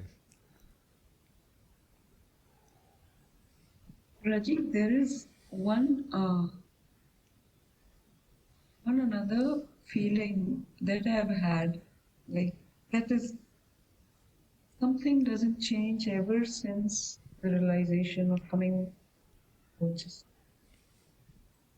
Has always been the same. I'm not able to hear you so well. Speak a little louder.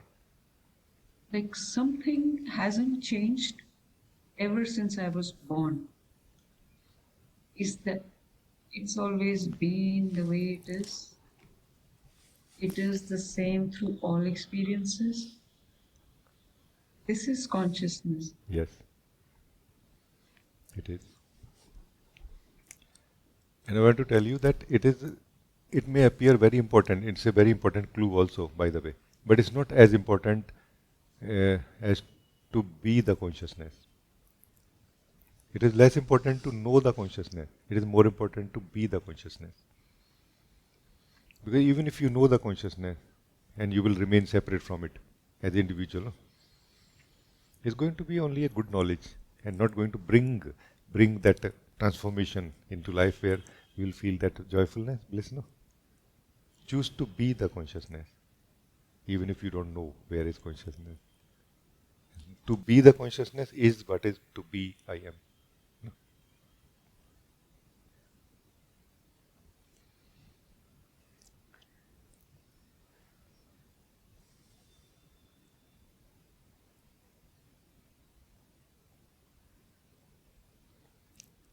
So it's very, very good. Thank you.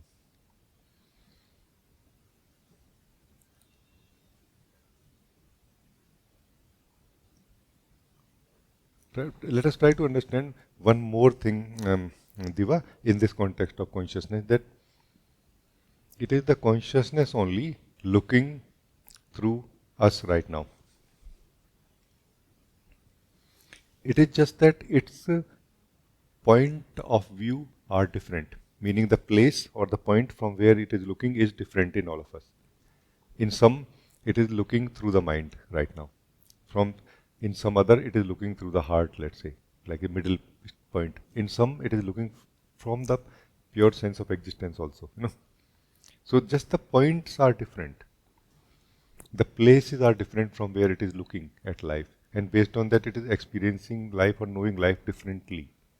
The same life differently. The life I know, the life you know may look like similar, but actually it's not the same. When it is same, even for a moment, this is such a miracle of communication. No, this is the miracle of communication. We communicated, we conversed this moment. Like I could feel what you are feeling. I could see what you are seeing. You could see what I am seeing. You could feel what I am feeling. No? It's an amazing thing to know. No? So very, very good. Thank you.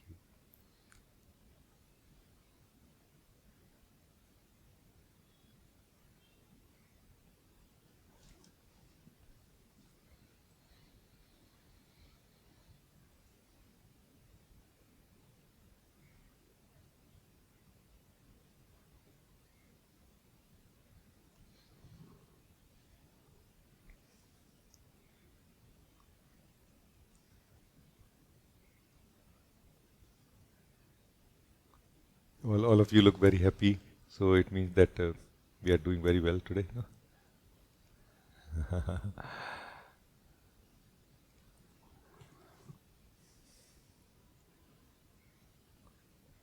No? This consciousness that you are has misunderstandings. meaning holding on to misunderstandings. When those misunderstandings are visited consciously and they dissolve by themselves like knots made out of ice when put in the warm water of introspection, then what happens is clarity. Clarity is like more openness, more rootedness, more stability, more connectedness with life also. Less separation. Clarity and stability is like reducing the separation in a way, up to some degree. Like maybe not coming out of our house, but also not keeping the drapes closed. Now we are opening the drapes, the curtains, so that we can see through the transparent glass windows. Now we can see life. This is clarity, no? And that contributes a lot actually, because we get the right context. Before that, our closed house was the only context in which everything was known and understood. No? As soon as we open the curtains and we see through the glass windows the rest of the life, that like like the white Christmas is coming, you feel like, wow, how nice,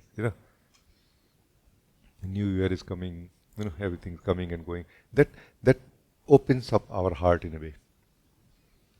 We get to the right context, and also thirst of the soul opens up in the heart. No? That I want to feel life. I just don't want to see it through the window, through the glass window. I want to feel life, like this. And that is the thing. Clarity serves a great purpose also in a way.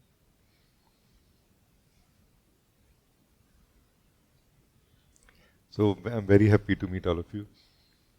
May God always, always, always bless you. And all my love and joy and happiness with all of you. Thank you for joining.